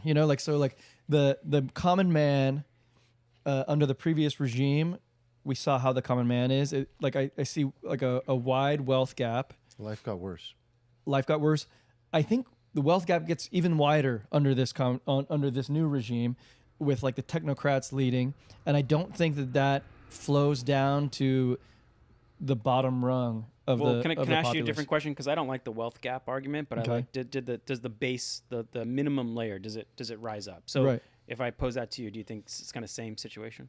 That's what I'm wondering, and I'm actually thinking, and it was something That's the right question. something that 'Cause jogged that's my what memory. went down. Right. Something that jogged my memory is the false in the comments was talking about Luigi. He said, I think he was saying that you might see more Luigis under the new regime, which I think you might. Like if the bottom layer does not rise enough, then we might. Well, if these see- guys are as smart as I assume they are, they will make sure that doesn't happen. And the way they make sure that doesn't happen is they make sure that everybody's fed. Because the path to sustainable dictatorship and power is keep everyone happy and fat. If you don't want revolt, bring the bottom up with you. It's funny because like Trump might be the perfect person to handle this situation. Like the guy is so egocentric and kind of maniacal in him controlling the power. Like if someone is tainting his reputation, and people start talking about it, I think he would be one of the few people to be like, "Fuck off," and say it publicly. I don't know. Maybe he could be a blessing or a curse, or maybe he's like, oh, these guys obviously just throw money at whatever I need and want. Yeah. First round, Trump didn't know who to surround himself with, and he was firing people left and right. If these people don't align with him, he'll fire them too. They will lose his influence. Yeah, I mean, this is like an improvement over Steve Bannon. Yeah. It's easier to be That was so optimistic with bad. this cohort, right? Like I find it easier to be optimistic. I find way more things to be optimistic about than the prior cohort. Yeah. at least at the so at the bad. base layer, I know these guys are smart, and the previous was just corrupt. These guys might also be corrupt, but at least they're smart. Yeah. And like I don't mind if they get incredibly more rich from this. It's just like I don't either. does the bottom layer Yeah, bring the floor improve? up with you. Like That's the if key. you really get rid of the shackles of regulation and if we see like 3.5%, 4% growth, like I'm pretty sure they're going to be better off as long as inflation is not at also like 6%. But Yeah. you feel the same way? Yeah, it's the generally. principle behind CEO pay. It's like, yeah, sure, you can make 40 million a year if you add like 200 million in value to this giant company. It's like makes sense. And we're going to get caught up in this argument a lot over the next 4 years. Like, what if Elon does take over TikTok? It's going to like absorb the conversation, but like got to pull back and be like, okay, well, is everyone getting a little bit better? You know, specifically the bottom layer. By what metrics would we want to see the bottom layer improving on? Like Noah was asking, like, what metrics did they not do better on in the previous administration that we would want to see improvement on? Yeah, I mean, like purchasing power for the lower class, right? I think that's like the easiest one. I don't It's know probably the what, one where it suffered I don't the know most. what got better. Like I mean, every single person you talk to, every Uber driver you talked to over the last 4 years complained about things being worse. Purchasing power, the just like the free speech thing, their inability to buy a home. I mean, the laundry list is huge. Uber driver, like Inflation, getting cost of- squeezed by the vice of the technocracy and the bureaucracy at the same time. Like this, Yeah. this like Yeah. fiscal engine that just like increased inflation, and then you're just getting squeezed on wages by like this like eventuality of like not having a existing. driver, Yeah. not existing. Like, oh, that's a tough. Well, this comment from False goes back to EJ, which is also really important. Is like, I was with you, Nick. I'm like, yep, the floor is important, but once everyone has their basic needs met, the wealth gap becomes important again. It's what really matters. It's a social psychology thing. It's in our nature to compare ourselves to each other. So, like, if you do bring the floor up with you, but the gap does get bigger, do you create more Luigis along the way anyway? And do you prevent I those situations? I disagree. I also so disagree with this. Yeah, I know. strongly I- with this. I- I just, think it's a good- disagree so strongly with this. Like Luigi isn't a thing. He's not killing people. Like people aren't jealous of the healthcare like that other people have. In spite of the fact that they have good healthcare, they're upset because they can't Don't afford have it. basic fucking shit. Like so, in a world where people can like get cheap, abundant healthcare and like buy a house on 2 years' salary, no, I just refuse to believe that people are going out doing like Is there an V for Vendetta example of a status on society everything, you know? or a time where this was true? Because that would be a great way to view it. I mean, like the antithesis of what Steven is saying is like what the U.S. is experiencing right now. We live in abundance by like a historical metric, and people are upset. Like the bottom rung is upset, very upset. It's like a weird. But a lot of their needs selective aren't being met. abundance. Like It the inability depends on what you're measuring that yeah. by. Because the if you, inability to afford shelter or like not die, right? It's like yes, on the one hand, you can buy these super cool flat screen TVs for like $90 now, but like on the other hand, you can't buy a home or like get like a cancer treatment. So it's like, or you can't get eggs for under $14 a dozen. Yeah, or if the very reason you compare yourself is because of the social media algorithm, you're certainly not going to get any better Yeah. in this scenario, right? Like, Yeah. that's for sure. there was a quote that Warren Buffett, I think, said. He was like, somebody who's living at like the poverty level today, which is like $36,000 for a family of four, is living as good or better a life than John D. Rockefeller was when he was alive. And we're like, and people are upset. That's my point. I would strong disagree with that, but like there's some truth to it. There's some truth to it. I feel like when people say this, they're pulling out like some stats on stuff they can buy or things, right? But some of it's true. Like some of the stuff on life expectancy, like if you live another 2 decades than some king. Oh, this is 3 the big centuries thing that's ago, going to be that's out good. of reach for most people. Longevity, health span. That is something will that I be could see pissing very people off. concerning if everyday Americans are still dying in their 70s on average life expectancy, but then it'll boost up in the highest rung of people that can afford the latest and greatest. Yeah, there's just like this genetically cliff engineered- function where if Yeah. you can afford $5 million a year, you can basically live forever. Live and Well, 200 apparently it's at years. 2 million right now. Yeah, yeah. That's the number. If you Brian can pay $2 Johnson. million a year, you can, and you have unlimited time. That's Yeah. gonna be that's like small potatoes compared to what it'll be though, you know, right? Like in the future, it'll When just it's be actually like, a product. It'll just be like a Yeah. pill. Yeah. Like we'll look back on Brian Johnson like, LOL. Like, Thanks for all the hard work. That was a lot of. We distilled it into a pill. Yeah, I think it was Vitalik once or somebody like that said like their belief ultimately though is that it becomes extremely accessible and inexpensive.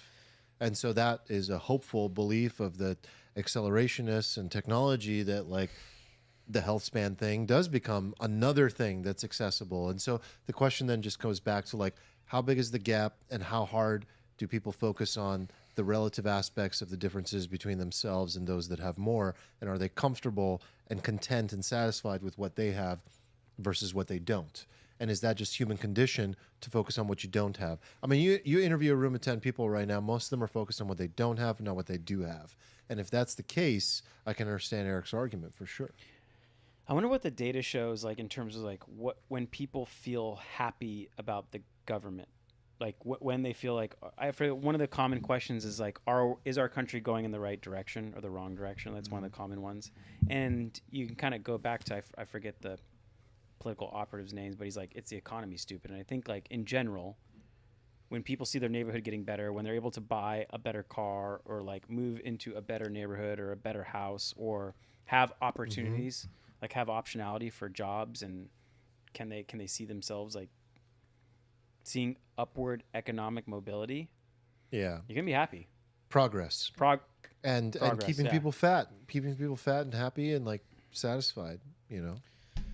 To Steelman, like Eric's point, like humans are kind of like that Louis C.K. joke with like the Wi-Fi on the plane. Yeah, right.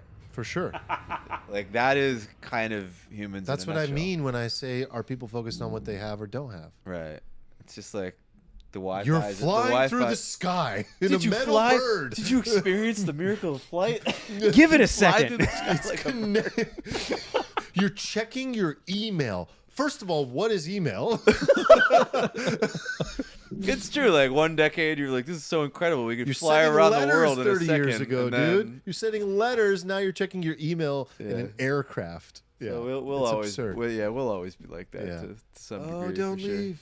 Did Nick just peace Oh on us? no. So we lost Smooth. Nick. Do we We have lost Smooth Nick. exit. That was smooth. We have to self-moderate now. Self-regulate. Okay. Figure out. All right. God, where do we go to next? Take off the wheels.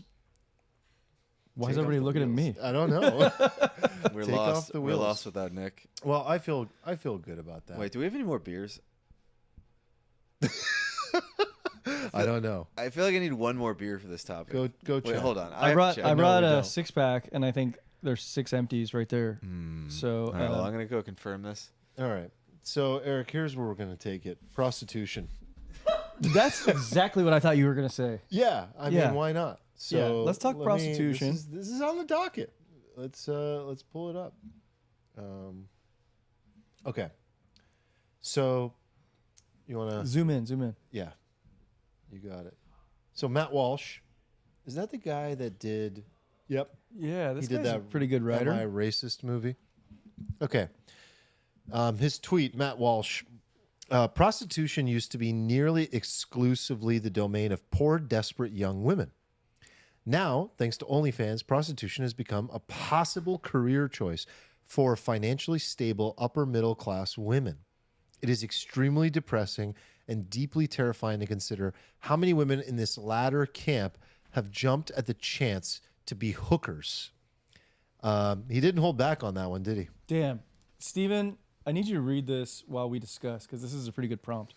History shows that we can put an end to pretty much any type of conduct, or at least drive it into the shadows and out of the public view so that very few people engage in it simply by using shame. We stopped shaming whorish behavior, and now we have soccer moms turning to prostitution for some extra spending money. Spicy. I mean, first of all, can we at least start with some semantics?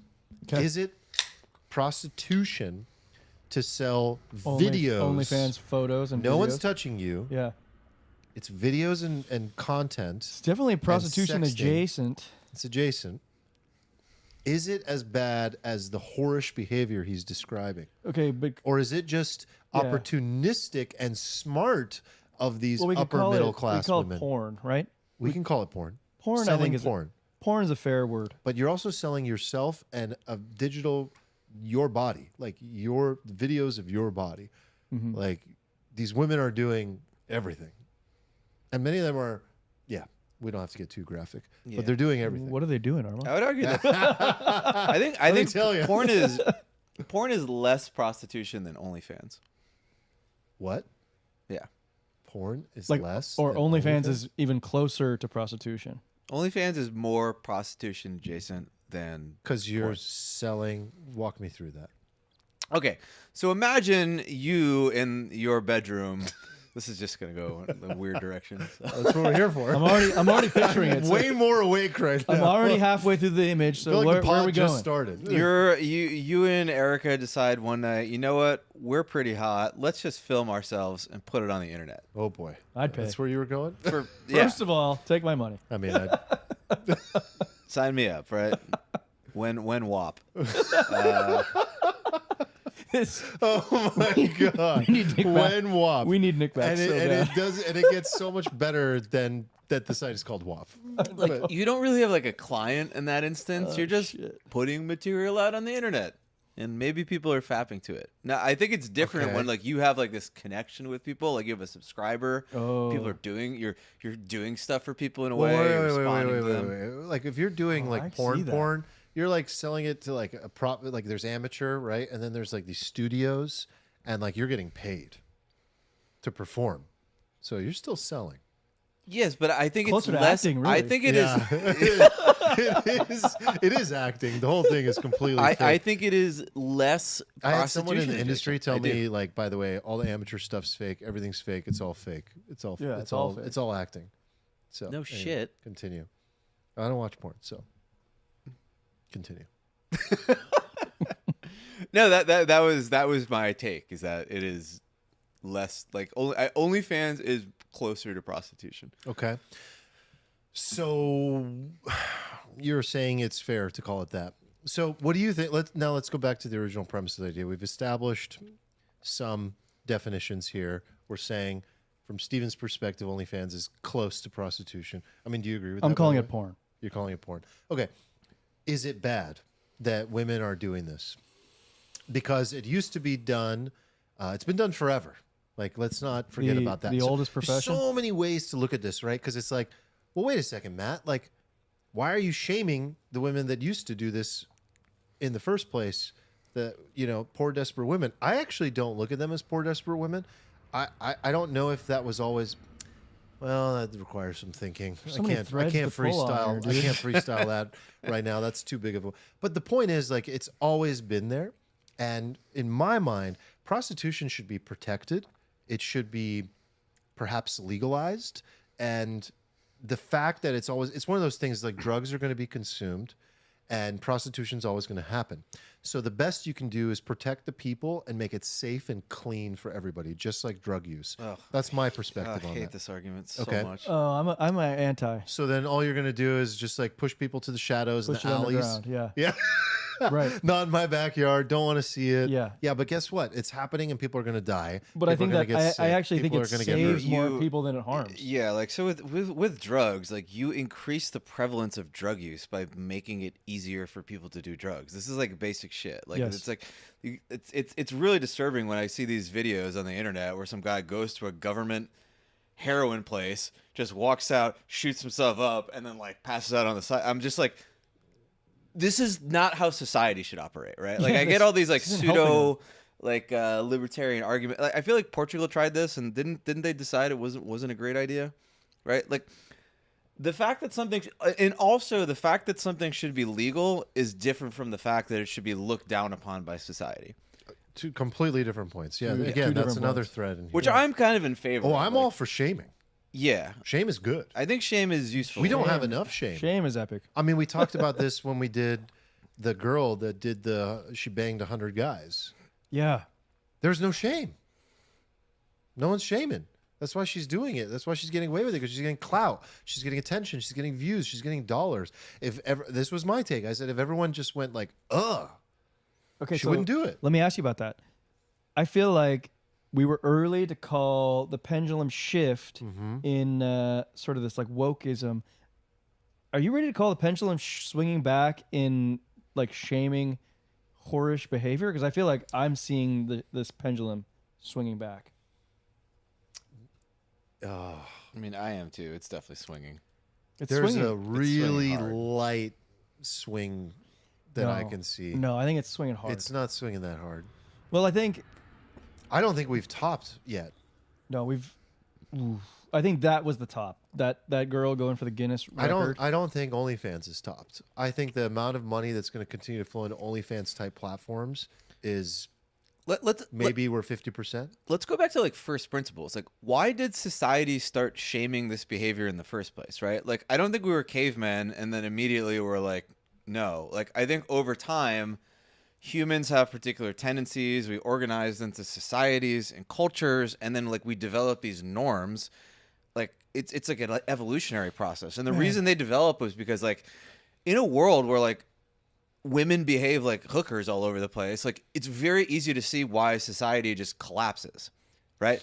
Like if women are just sleeping with everybody and then there's no monogamy and all the men fucking murder each other to try to get all of the women, and then it's just like you see why this just goes off the rails, and you see why shame evolved in the first place. You're like, oh, this was a useful thing because this is the impact on society, Right, because like the biological desire for men to have sex has not changed at all. All this changes the cultural stigma around it. Right. So we've put this scaffolding around like men being monkeys, right? And sort of figured out a way to like implement these structures in society where like we can kind of exist and grow and be good, right? And if you take this to the extreme, like it's obviously bad if every single woman in society has like an OnlyFans account. Right, it's obviously not a good outcome. We can go into right? that. That's yeah. Is it bad? 100%. Yeah, but that's it's a question of like why is it also happening? It's happening with upper middle class women, financially stable women. That's what's interesting about it. Yeah, that is because there's no shame. Yeah. When you remove shame from society, it's just like everything becomes transactional. Like it's two things. We've removed shame from society in a large part. Like there's been this large messaging for many years. It's just like live your truth. Sexual Nothing you do is freedom, bad. Freedom. Oh yeah, this is good. Like there's no boundaries. Break down all the boundaries. It's all good. It's all oppressive. So break it all down. Right. That's one thing. But then the other end of that has just been like, I don't know. It's part breaking down of the, but then there's also this like just transactional nature of like if you don't have like this higher, like more religious sort of calling where there's like a moral element to things. There's like a shame element. There's no framework. Things become transactional. It's like, well, why not do this if I acquire money and I'm not looked down upon? Of course I'll. So is the idea then money. that like the upper middle class participants now are participating because there's no shame, whereas before, when we were in a shame paradigm, it was only the people that needed to participate. Like those people, like they would do it. Exactly. They would do it regardless of the shame because they needed They're willing money. to take that cost, and that's why it was only desperate young women. Yeah, and now it's Yeah. like people who don't need to do it financially, but are like, fuck it, there's no shame. I'll make good money. Yeah, I mean, a world without moral frameworks, religion serves its purpose in many ways in the areas like this, or at least common understanding of how to operate as a human being. In a world without that, this is what you see, for sure. Like that's what I think you were just alluding to. It's like you're going to see this. And now I've been speaking generally and like philosophically, but speaking personally, this is absolutely terrible. I mean, if you think about a world where your daughters grow up in a world like this and that becomes normalized, and like their friends who are from good families that you've worked so hard to put yourself in a community and buy a home or build a home in a good place, and they're surrounded in a good zip code by girls that are doing this, and then you are the product of the people that you spend time with, and you are literally your zip code. Like that is like the defining thing of your life is like where, the zip code you're born in and what the families that you're surrounded by do. And if that becomes normal, like, I mean, that's absolutely terrifying. That's terrible. It's terrible for society. It's disgusting also. It's just purely disgusting. Like for a person, a woman to like drop down to that level of self-worth. And it's so funny because they've been brainwashed by what Stephen was just talking about into believing that this is actually high self-worth. It's empowering. This is the most empowering thing that you can do, is to shove something inside of your Okay, so for people and for them to pay for it. Like, that's good. That's so empowering. False in the chat has a comment about this. He says, "To me, the worst part of normalizing OnlyFans is that it tells all women that their greatest value to society is their looks." And I thought we were getting away from that. Isn't it ironic that you're supposed to be able to do everything a man can do, and you're not a sex object, and then you're going to turn around and then use yourself as a sex object? Like, I'm confused. Can we address? So Troy in the chat, why is it happening? Please talk about men's role in this. He's sort of implying that, like, okay, we're enabling, yeah, but like, this is my fucking point. Like, since the dawn of time, this has been like a big, like, kind of like inefficiency in the way that humanity operates, is that like men are biologically these sort of like savages, right? And we need the structure of society to tame the savage nature of men, right? Yes. This isn't happening right now because men are paying for OnlyFans. That's not why it's happening. It's happening because these sort of societal structures that used to check women from like enabling the worst parts of men are breaking down. And so like men are regressing more and more and more. I mean, Oh yeah, if you give men that option, they're going to take it. Like 100%. yeah, I don't think men have changed that much, actually. I think what's changed is like just the nature of like how women feel about this and how women behave. Oh, and they're getting something they didn't have before. Connection with some chick on Instagram and feeling like they're important and supporting her life. And like, it's this whole level that they don't get through porn. Well, by I the mean, way. should then the call be on men to evolve beyond their fucking caveman state and like maybe the call should be grow on a little bit? The call should be on everybody. It should not be purely on women. Mm-hmm. It should not be purely on men. The call is on everybody. It's that we're lacking something deeply, profoundly wrong here in the structure and fabric of society that allows this to be normalized, because it's not a good look. Yeah, I mean, it is, but like ultimately, like women have all the power here. They Women do. have always had all the power.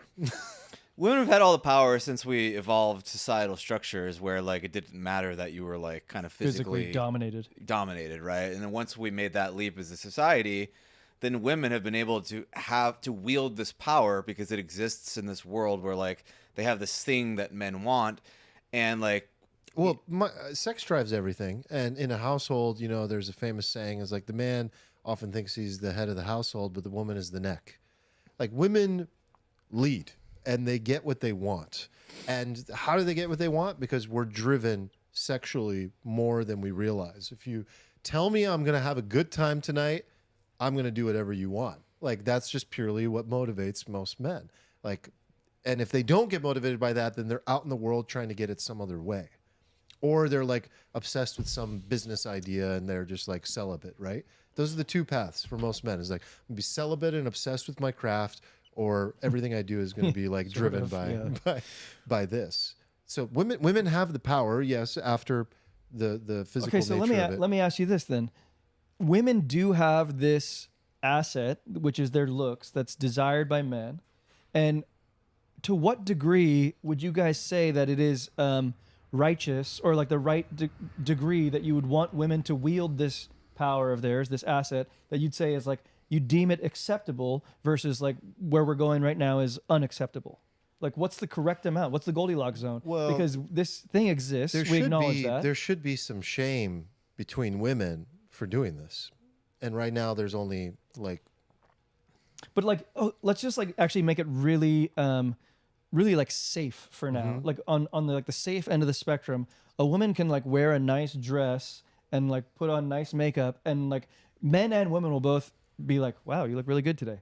Mm-hmm. You know, like, and that is using this asset that she has, which is her looks, and that's acceptable. Mm-hmm. But like, to what degree does it turn unacceptable? Like, where should like the boundaries be laid? You're just saying if we had a paintbrush and we were... Yeah, like we're talking about designing society in like an optimal way. Like, in what way? well, Like, it's definitely somewhere between wearing a nice dress and shoving something up your butthole on OnlyFans. It's somewhere in between those two. I forgot to change the camera for that, but I forgot. It was on. I really like that you have your hands up. Yeah, still. the hands were... Yeah. There's a gap there. There's a gap. It's definitely It's a gap. somewhere before that. It's somewhere in the middle. There's a Goldilocks zone in there. Yeah. Because, like, I think you have to acknowledge that women looking good is a thing. Like, that's just It's a power. it's a power. No, the problem is not women looking good, right? The problem is when you cross into the realm of like sexual gratification, and then you cross into the realm of that with like a multitude of men. And you can see why, just from like a game theory perspective, this is bad, right? Like if you just have like small groups of women just sexually gratifying tons of men, like it just, you can see why society would break down in like an extreme case. Yeah. Right? Like it's not OnlyFans, like, you know, there's just women just doing crazy shit, and like you could see why it all goes off the rails very quickly. You can see why it's not optimal for society to be that way, right? But like one of the problems with society, like in modern society, is like with the sort of collapse of religion in a particular way, we've like lost the ability to do things like outside of like laws. Like we used to have like laws, and then we would have like the sort of religious moral code. Yeah. And then the just generalized code of like neighborliness or whatever. We had these like codes that kept society together. And when these other things like kind of went away, now people want to like legislate everything. And then like everything that's not legislated is like fair game. And like obviously as I don't humans, think we that's need both of these true. things. We need like laws, and we also need like codes. Yeah. Etiquettes. I agree that these etiquettes are so important. I don't think that we've lost. I think that we've maintained most of our etiquettes. I think We've lost so much though. we've definitely lost like the religious ones, and I think those are big losses, and maybe we need those back. But I think there's a ton of etiquette that you're just like not thinking about just because it's so ingrained in your mind as blasé. Like little etiquettes like standing in line when you're like checking out a grocery store. It's not a law, but people do it, and it's like a way to maintain order. I think there's a lot of these etiquettes that you're just like not giving enough credit toward. I'm not saying we've lost everything. Yeah, I'm we haven't saying like lost there's everything. some critical shit that has started to go by the wayside. Well, if you think about what potentially one of the things that triggered all of this, like what is OG OnlyFans? Caesar in the chat with a banger here. Paris Hilton and Kim Kardashian made it cool to film themselves while taking money shots. So like Is that Caesar? That, Is that Caesar? I don't know if that's the Caesar, but it's a Caesar and the Sounds like savior of Rome, Yeah, one right. way or the other.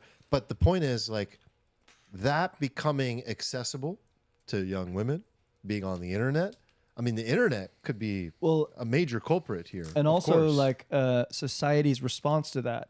It saw those two women doing that, and it made them even more famous. Yes. Exactly. I agree that and that was that a is bit of a like- turning point. Whoa, like that happening and them becoming famous and becoming powerful and becoming billionaires, the Kardashian family being potentially one of the most famous families in the world, like that says a lot. And every woman's sitting there going like, this is really bad. But it led to really good outcomes for them. And It really is continues such to an original lead sin moment. to lead to good outcomes for them. And then they have this show where all they do is fight and bicker, and they're in the lowest rung of emotional intelligence. And the more they do that and act that way, the more attention they get, the more products they launch, the more money they make. It just keeps reducing people to like a lower and lower level of operating capacity. Like, and that's terrible. Yeah. And so you see that, and it's like, how should I operate my life? No. I'm going to be the antithesis of that. I'm going to continue to be a good person, but there's no incentive structure for it. Like they continue to see like, oh, OnlyFans is becoming more acceptable. All my friends are doing it. All the hot girls are doing it. Why don't I do it too? You know? And don't worry, you're still going to find a good guy because guys are becoming more acceptable about it. Like all these men out there being like, yeah, my girl used to be an OnlyFans girl, you know, whatever. It was just a phase of her No, life. it's not a lot you of know? girls. I actually feel like a lot of guys aren't chill with that. Most aren't, Yeah, for sure. Most are not. Yeah. Yeah. Like a lot of guys, like we act like, you know, we have these like very bad tendencies and stuff, but yet like on the other end, we actually demand this like level of purity that does not match up with like our own impulses and actions. So it's kind of like a weird thing. We definitely like want to have our cake and eat it too. Yeah. I don't know, man. I don't get it. I mean, we know OnlyFans girls. They're around, they're around. It's like crazy. Like I know like a dozen of them. Yeah. Like just in the circle of people. Oh, like, yeah. Yeah. And I feel like I used to hear like, I just go out and be like, did you hear blah, blah, blah, blah has an OnlyFans now? I'd be like, what? And then it just like started becoming like a normal thing. I'm like, oh, I guess this is just normal now. Yep. And Girls got to eat. And so then one aspect of this conversation that's important is just like, you know what? Like, men are hungry capitalists. They do what they can to extract value, build value, create value, get rich. They have a certain way that they can do it, creating, I don't know, software companies or whatever the hell they want to do, rockets and things like that. And women have found a path to extracting value, providing value, extracting value, and playing the capitalist game. Can't argue that. And like, there's a part of me that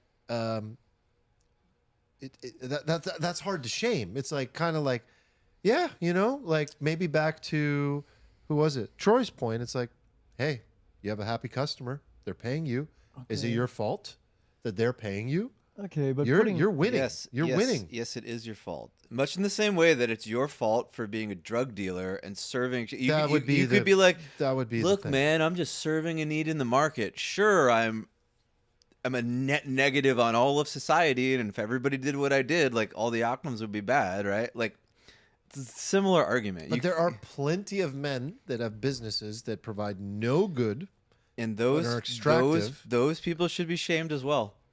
Like But I think there's a difference. We should shame men running sketchy fucking weird payday loan businesses and scamming people. Those people should be shamed too.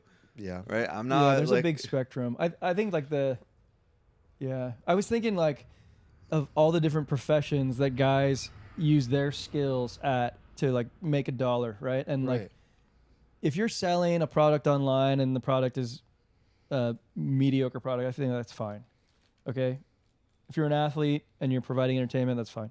But what if you're like an MMA fighter and like you could like kill people in like an ungoverned society, but we put out these guardrails that says like you don't actually kill them, you just knock them out, and then they get to fight another day. Like I think that's what I'm kind of leaning on as like a reasonable example is where like you have this like really unique talent that can be really harmful, but we put a guardrail on it. And I feel like it should probably be the same for girls. Does AI solve this?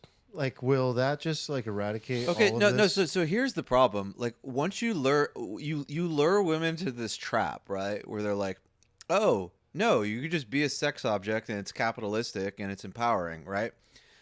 But if you're a sex object on the internet, you are like 6 months away from being replaced by Yep. an AI bot. Oh, that. And then will pretty soon, respond and then we just immediately. roll out the sex robots, and then it's just like, what is even the point? Like, if you, as a woman, just turn yourself into this, just like, if you commoditize yourself, then don't be like shocked when you just get replaced or you just get competed to zero like every other commodity in the world. Like, you can't reduce this to a so it's commodity. like a meme coin cycle. They've got like maybe a couple years of extracting value from the market before it ends. And So let me ask you this then: if like who's the victim in this crime? Is the victim the dudes that are getting exploited for their money and No. their energy and their thoughts and everything, or is it the women that are the victim for saying like, hey, they could be productive in some other realm, but I'm they're struggling showing to see porn? any victims. Oh my God! Like, okay, so Who's there's the victim? So society is the victim because this is just terrible for society. So everybody as a whole That's is a stretch. No, it's not a stretch. Like if you have a society where like everybody stops like pairing off into couples and producing happy children and they're just like jerking off in their room to like people like with like feet porn, obviously society is suffering as a whole, right? Let's just like establish I understand that. your point, Okay. but I think the other victim is a key word. Victim is society. You Yeah, already said society that. is a Yeah. victim. I don't think so. The other thing is like women have dealt with this sort of like prisoner's dilemma since the dawn of time, where they're all like looking at each other like, look, all right, yeah, obviously we could all just go like show our titties everywhere and like just be whores and just get the guy. But we're gonna bond together and not do that, right? This is incredible. Right? And then you had these women We're who also playing a game of like who shows you had more. these women who defected, right? Yeah. And then the women who don't defect, they shame those women because it hurts what they're doing. It takes Right. away from their power. Yeah. It's the fucking So- Punnett Square of the prisoner's dilemma, but it's about showing titties. So this is just that on Well, like this a whole is- nother this level. is why the nipple will never be free. It'll never be free. This has long been your thesis. It's all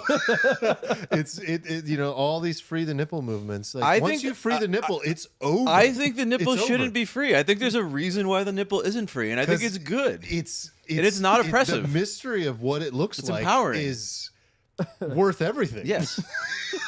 It's worth everything. It could be anything. And if you just had it out there, yeah, game over. There's a Goldilocks zone though, because There's a I Goldilocks. don't like the, like in the Middle East, you cover up everything except for the Jesus. eyeballs. I mean, like that's too much.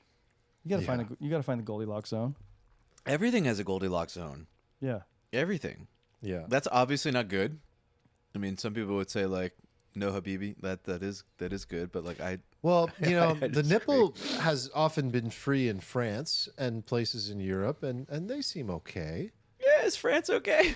I mean, they have a healthy sort of relationship with sexuality.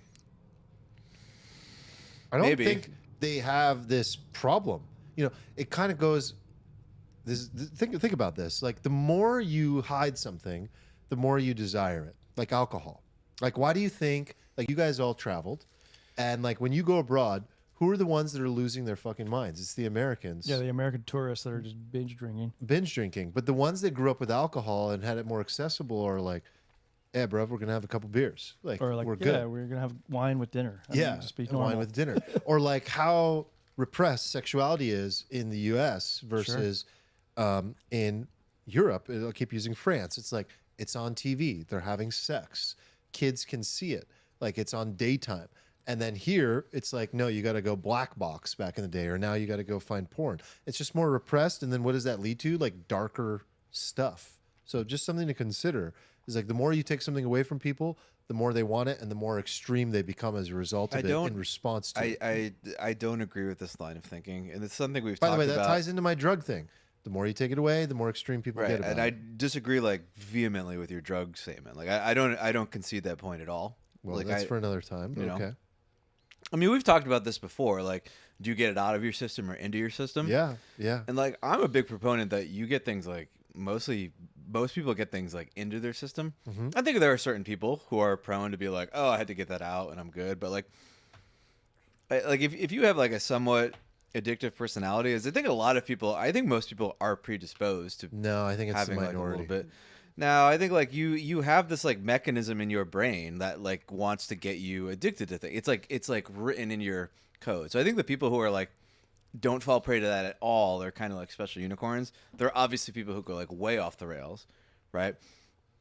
But I think like one of the reasons that like a lot of the evolved sort of things like religion preach stuff like abstinence, like they all do the same thing. They all preach like the equivalent of abstinence. They don't preach like, yeah, fucking binge and get out of your and Jesus said, go forth Yeah. and get it out of your Get system. it out of your system, young man. Right? They all like they all seem to settle on the idea that okay, like the abstinence is probably the better of these things. Yeah. And like I feel that because there are certain things where like when we did the dopamine detox, right?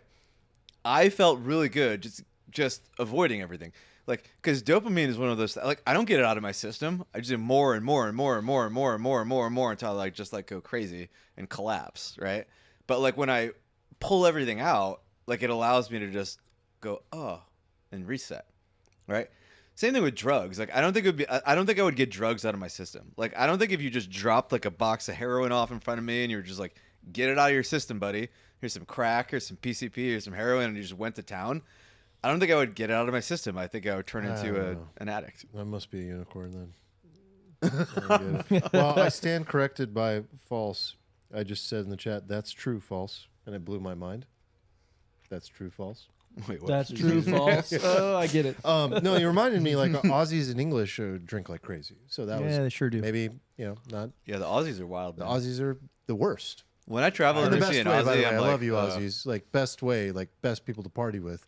But yeah, like alcoholic. Irish, British, yeah. I think we should wrap up with this, or not wrap, but go toward this last We topic. have to wrap it. You know what I mean? It is. It's I had getting. to I'm not pee trying- so bad. It's getting I've been, late. like, I'm not holding. trying to make you, get worried that I'm closing right now. I'm just saying I've been holding my pee. I You want don't you think we so should just long. end this on a high prostitution note and just walk off? This is We pretty could, good. but, This is a pretty good ending. you shared this quest thing that struck a chord with I you. did. I know. We just always have so much content. That's okay.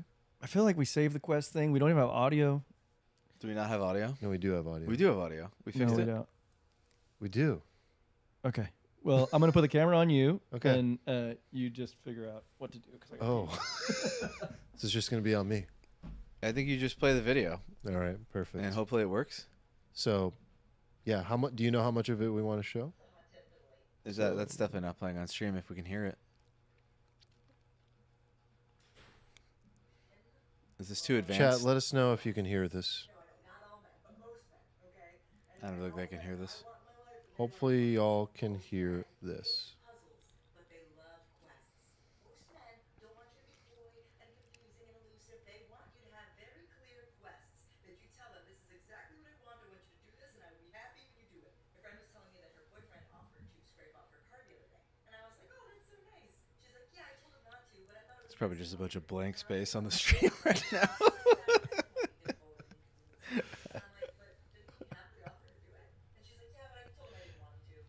Oh, you know what the worst part is? What? Eric doesn't have it on the. Yep, that was terrible. Yep. Because Eric didn't even have it on the screen. He didn't? No. Oh my god. And Well, False just said no, he can't hear. So can you so summarize? so to summarize, the podcast has just been looking at you with no audio. Me looking at the chat, to Poking see your if there's phone. audio, because there's a 30-second delay from real time with the chat. All right, so Steven, why don't you tell us why this struck a chord? That is so. So do you want me to describe this video that a lot of people haven't seen?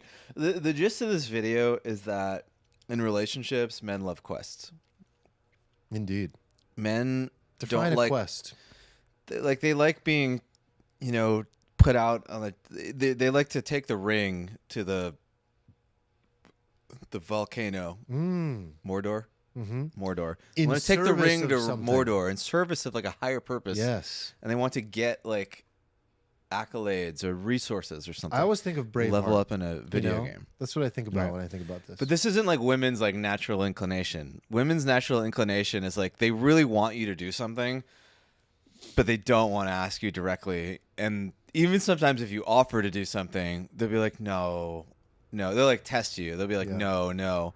Well, they'll be like, well, when I said no, I really meant yes. And they I think you. still would have liked it if you'd done it anyway. I know, Yeah. like we're and this girl on TikTok that nobody's seeing is basically saying like women should lean into their ability to give their men quests. Yeah. lean In into other the words, ability like, to. you think you're creating a cost by having a request for the man, but what you don't understand is that men are wired on an almost primal level to serve and feel. I would say this is actually what makes so many men feel worthy and have value. Like it's like a self-worth value thing. If a man doesn't feel like he's doing, contributing, creating something, especially in service of the woman he loves, then or the partner or whatever, fill in the blank, then they have nothing. But that's the natural driving instinct of men is like, give me a North Star and something to go do. A quest is what she calls it. And if I go do that, but the most important part is don't be sorry about it. Don't say like, I'm so sorry that I needed that. Or we had the most hilarious technical, like I just sat there. it thinking wasn't was that hilarious. playing. It was completely predictable. Everybody in the chat predicted It wasn't on the screen. I thought I was on the screen. It was hilarious. You didn't switch to the thing. No, so the he camera told was me- just on he told Armand me it's gonna be playing on a you. video with no audio. Yeah, I told you me- exactly what was going on. No, he told me what was going on. We fucked up. So I fucked up. Was there audio? No. Yeah, I No. told you the audio wasn't It working. was just Yeah. like I no, sat there. I agreed. When he played it, I was I like, just this sat isn't there gonna for a go well. minute. That's what the podcast became. I just sat there. I checked the YouTube. It's just a video of Armand I'm poking his just phone looking in at silence. my phone. So, it's the quest. It's the clear, specific ask. It's not feeling bad about asking it. But for me, what resonated the most was the most important part was at the end, the appreciation. Like the simple, like, how much it means to me. Men, if you ask me, I think we're simple dogs. We're simple dogs that respond really well to positive reinforcement. I am such a sucker for the smallest bit of positive reinforcement. If you tell me that you liked something or you were thankful for something or that something made you happy or that something made you smile or that something was like appreciated, I am like, oh, how can I do more of that? How can I do more of that? How can I do more of that? And I always tell Erica, I'm like, gentle reminder, if you liked that and you want more of it, just give me the tiniest nudge and I will blow you away. Like, that's how I operate. I just need a little positive reinforcement and I will blow her away every time. I love it. It fuels me. And to be honest with you, I think part of it is for me. It's that thing back to the original portion of like why I need the quest in the first place, why men need quests, because it gives them something to fight for. It gives them something to do that makes them feel valuable. Without that, we're drifting and lost in the wind. Lost. Yeah, we just want to feel useful. Yeah. Like everything I'm doing all day is questing, right? Everything. You mean like Everything I do. in all aspects of life? My whole life is just different variations of questing. Yeah. I'm going out and searching. I'm just solving some thing, and I'm like getting a reward. Like my whole day is like wake up and I just go in search of rewards. Basically, Yeah. I'm just in a giant video game. I'm getting my XP up. I'm getting things right, and then that's like my life. My life is just a glorified Legends of Zelda game. God, anybody who believes that we're not in a simulation, listen to this. How did that video resonate with you? I think it resonated the same way it did with you guys. I think it's right. I think one thing that I thought of was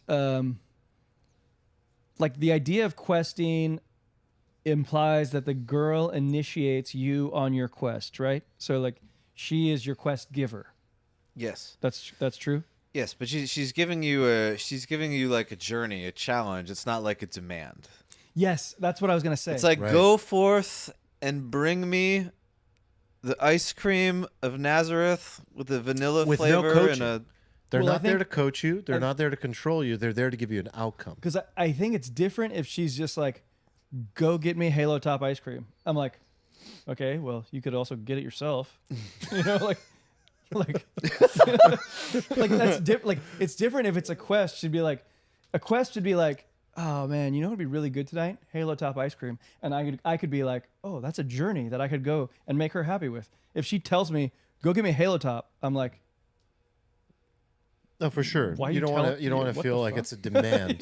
You don't want to feel like it's Right. A If the demand. Lord of the Rings was just Gandalf was just like put the fucking ring in the volcano, yeah. like the movie would be like, But Hey, when they drop elaborate this on it, off. it's like you must go forth, and right? You're just like, oh, okay. You just sell the journey, Yes. sell the outcome, you sell the glory. We're in search of glory.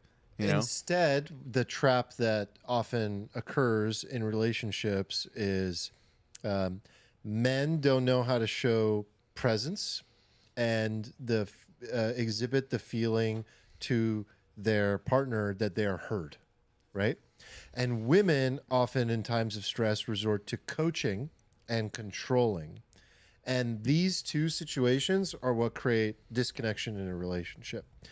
The man not knowing what presence means to the woman and not listening, not feeling heard, and the woman feeling like to get what she wants, she has to provide this guidance along every step of the way. Men don't need guidance. We don't need any fucking coaching. And if anything, all that does is kill the passion in a relationship. To feel controlled, to feel constrained, to feel confined. We love outcomes. We love quests. We love ways of making you happy. But if you tell us along the way exactly how to do something, that starts to stifle the relationship. And what this does is it focuses on getting back to what brings passion to a relationship from the female to the male side or whatever is, hey, this is something that would make me happy. And sometimes, like to Eric's point, all it takes is like barely dangling it. And instead of reacting with like, no, I don't need that, you know, or whatever, being like, yeah, that would actually make me really happy. And what she gets to in the video is like, when he comes back with the kill, like maybe there's a cup of coffee waiting. Maybe there's a kiss. Maybe there's a big thank you. Maybe there's, you know, I won't say. But, you know, take care of him. Take care of him along the way. And like, men will do everything. I mean, like everything. I think every guy agrees with what we're saying. What I'm wondering is like, is there something that works in the inverse, like guys to girls? Where I just said it to you. Oh, It's 100% that. I'm certain of this. What does quality presence look like for her? How does she feel that you are completely present with her? You have to identify that in the terms that that woman feels and understands. It looks a little bit different to every woman, but it's typically like, you could think you're being present often as a man with a woman, and you ask her, like, you interview her and say, like, do you feel the presence of your man in your life enough? And she'll be like, no. And then you interview the guy, and he's like, but I'm sitting there with my phone away, and I'm like talking to her, and we're hanging out, but Wait, that's hold not on, her hold on, version hold on. of feeling presence. What I'm asking is like, is there some way of initiating her to do something that makes us feel good, and that we can say thank you, and then she feels rewarded for that? Like, I'm not asking like, to be present. Like, I'm asking, is there like a reciprocal quest giver or something that women like to do for the guy? I don't know if that's their... Yeah, this is the funniest stump. This on is the very Alfalfa pod. this is a very funny conversation because we're just like, yes, blah blah blah blah, and then you just reverse it and we're like, duh. Yeah, we what have do we no do? idea. I mean, I know what I like. I like What do I women- like to be fed, what and I do like to women be like? I like to be fed, and I like to be touched. Sexually? Yeah, Okay. I'm not gonna say the phrase, but it's a good phrase. No, like women can control men very well if they just set up this sort of like It's literally Pavlovian touch sort me, of feed me. cycle. You kind of do a thing, you get a behavior, you give a reward, you do a thing, you initiate a trigger, you get a behavior, you Good give boy. a reward. Like it's, Good boy. it's so- like the I'm things. telling you, it's feed me, touch me, and say good boy. Yeah, dude. The things I have been programmed to do in my life, like I've gotten addicted to these like video games where I'm just dedicating everything to it, and it's just like, why? It's like, well, I'm on the top of the scoreboard, and it's like, Yeah, it okay. tells me to do this, and I go higher on the scoreboard. It's just like, so, right? But it's just like, but I'm on the scoreboard, and your brain, your male brain is like, I have to get on the scoreboard. I have to quest my way to the top of the scoreboard, right? So you can like hijack that mechanism for good, and you know, maybe for evil as well, I guess, but Yeah. like hopefully for good. Oh, if I was a woman, I would manipulate the fuck out of the guy I'm with. It'd be so simple. It's so, you know, it's simple to me because I'm a guy. But once you know, inverse it, it's difficult. We're completely different animals. We're completely different. I think we're different species, and that's where the disconnect often comes. But that's the beauty of relationships: is you're cohabitating with someone who's a completely different species, and your quest in life is to grow together and to continue to understand that completely different animal and maintain that connection and relationship over a lifetime if you so choose. But like, it's very challenging because we're completely different people. But if I was a woman, I'd feed him, touch him, and tell him, you know, good job whenever he does anything good. If I saw the slightest thing that I thought was like good, I'd just be like, more of that. It's that simple. That's like all we have, right? It's like you food, sex, and Yeah. those are the two primary things. Like, is there anything else like super primary besides those two? Not as Like primary. It feels good to get your head pat. Definitely, if somebody's like, "Good job," like you're so great. Like that feels good too. Mm-hmm. So it's probably like those three Yeah, things. it's That's like pretty it. That's it. I think so. You control your whole man just with those three things. There you go. The 3% of female audience members out there. 3% seems high. I want to check the stats. It's probably like 1. It's probably 1, and it's rounding up. No, like 3% I of actually free no, I know women. I know it's higher. The reason I know it's higher is because so many Alfalfa listeners have told me that when they're listening, they have it on, and their wives or girlfriends are listening in the background too. So the phone might be an Alfalfa male, but there's females in the background. Probably like 10%. This woman So, in the background hello, ladies. taking notes Yeah. now. Yeah, absolutely. I like that. They should. Yeah, This is real talk. right brings here. everyone together. This is real talk. But So that was good. Was that enough? I feel we Yeah. can wrap. I know you wanted to I wrap. think we it, can so- wrap. Yeah. That's the gist. Like I saw that video. I was like, oh, I'm like an NPC in a video game going on. Yeah. Find the treasure good. chest. And So we hit prostitution, technocracy. This was good. A lot of good. stuff. hit a lot of boxes there. Yeah. We do this every Wednesday, everybody. Oh, we forgot. We Yes. forgot. So we didn't talk about a lot of money today because Irresponsibly Long is back, Oh, please. and the episode will be live tomorrow for those of you listening live. Yeah, baby. But yesterday for those of you on the on the recording. So get over to the YouTube, and we gotta pump those numbers And back how do up. they find it? What is it? YouTube.com at Irresponsibly Long Pod. oh god they like nuked us from search. You guys Like, if got you- canceled. Yeah, like if you type Irresponsibly Long pod or podcast in search, like it doesn't show up. It sounds a little porny. That's why. No, it's because we stopped posting videos, so they just got rid of us. We took 9 months off. But I think it's youtube.com / Irresponsibly Long pod. I Okay. think you can find it if you're not already subscribed. I will post links in the Discord, So this my is Twitter and stuff. your guys' money heavy pod. This is- bringing this is the return. TradFi and Yes. crypto degenning into one pod. Yeah, we're gonna come every And week. We're gonna by bring some popular demand trade coming ideas. The back. people wanted it back. This is we, the first we one brought back, it back. right? We brought First it time back. back. After months of like, finally, I don't have to see the comments in our chat about There when were is there it were coming some back. kinks in this episode. I think it took us like 4 hours to figure out how to record it. So Oh, shit. maybe not our best work, but we promise the next one will be better. If you didn't like It's it, great. give us 2 episodes. All right, awesome. Go check out Irresponsibly Long, everyone. By popular request. I know you guys love the money content. Go get it. Get Steven's Magic Lines membership. Support him. Go make some money. Not financial advice. We're here every Wednesday. alfalfapod.com. We love you long time. We'll see you next week. All right, let's go smoke a cigar. Good night, everybody. Peace. Oh god, we gotta walk up and hit the button. I should have hit the button. It would have been smoother.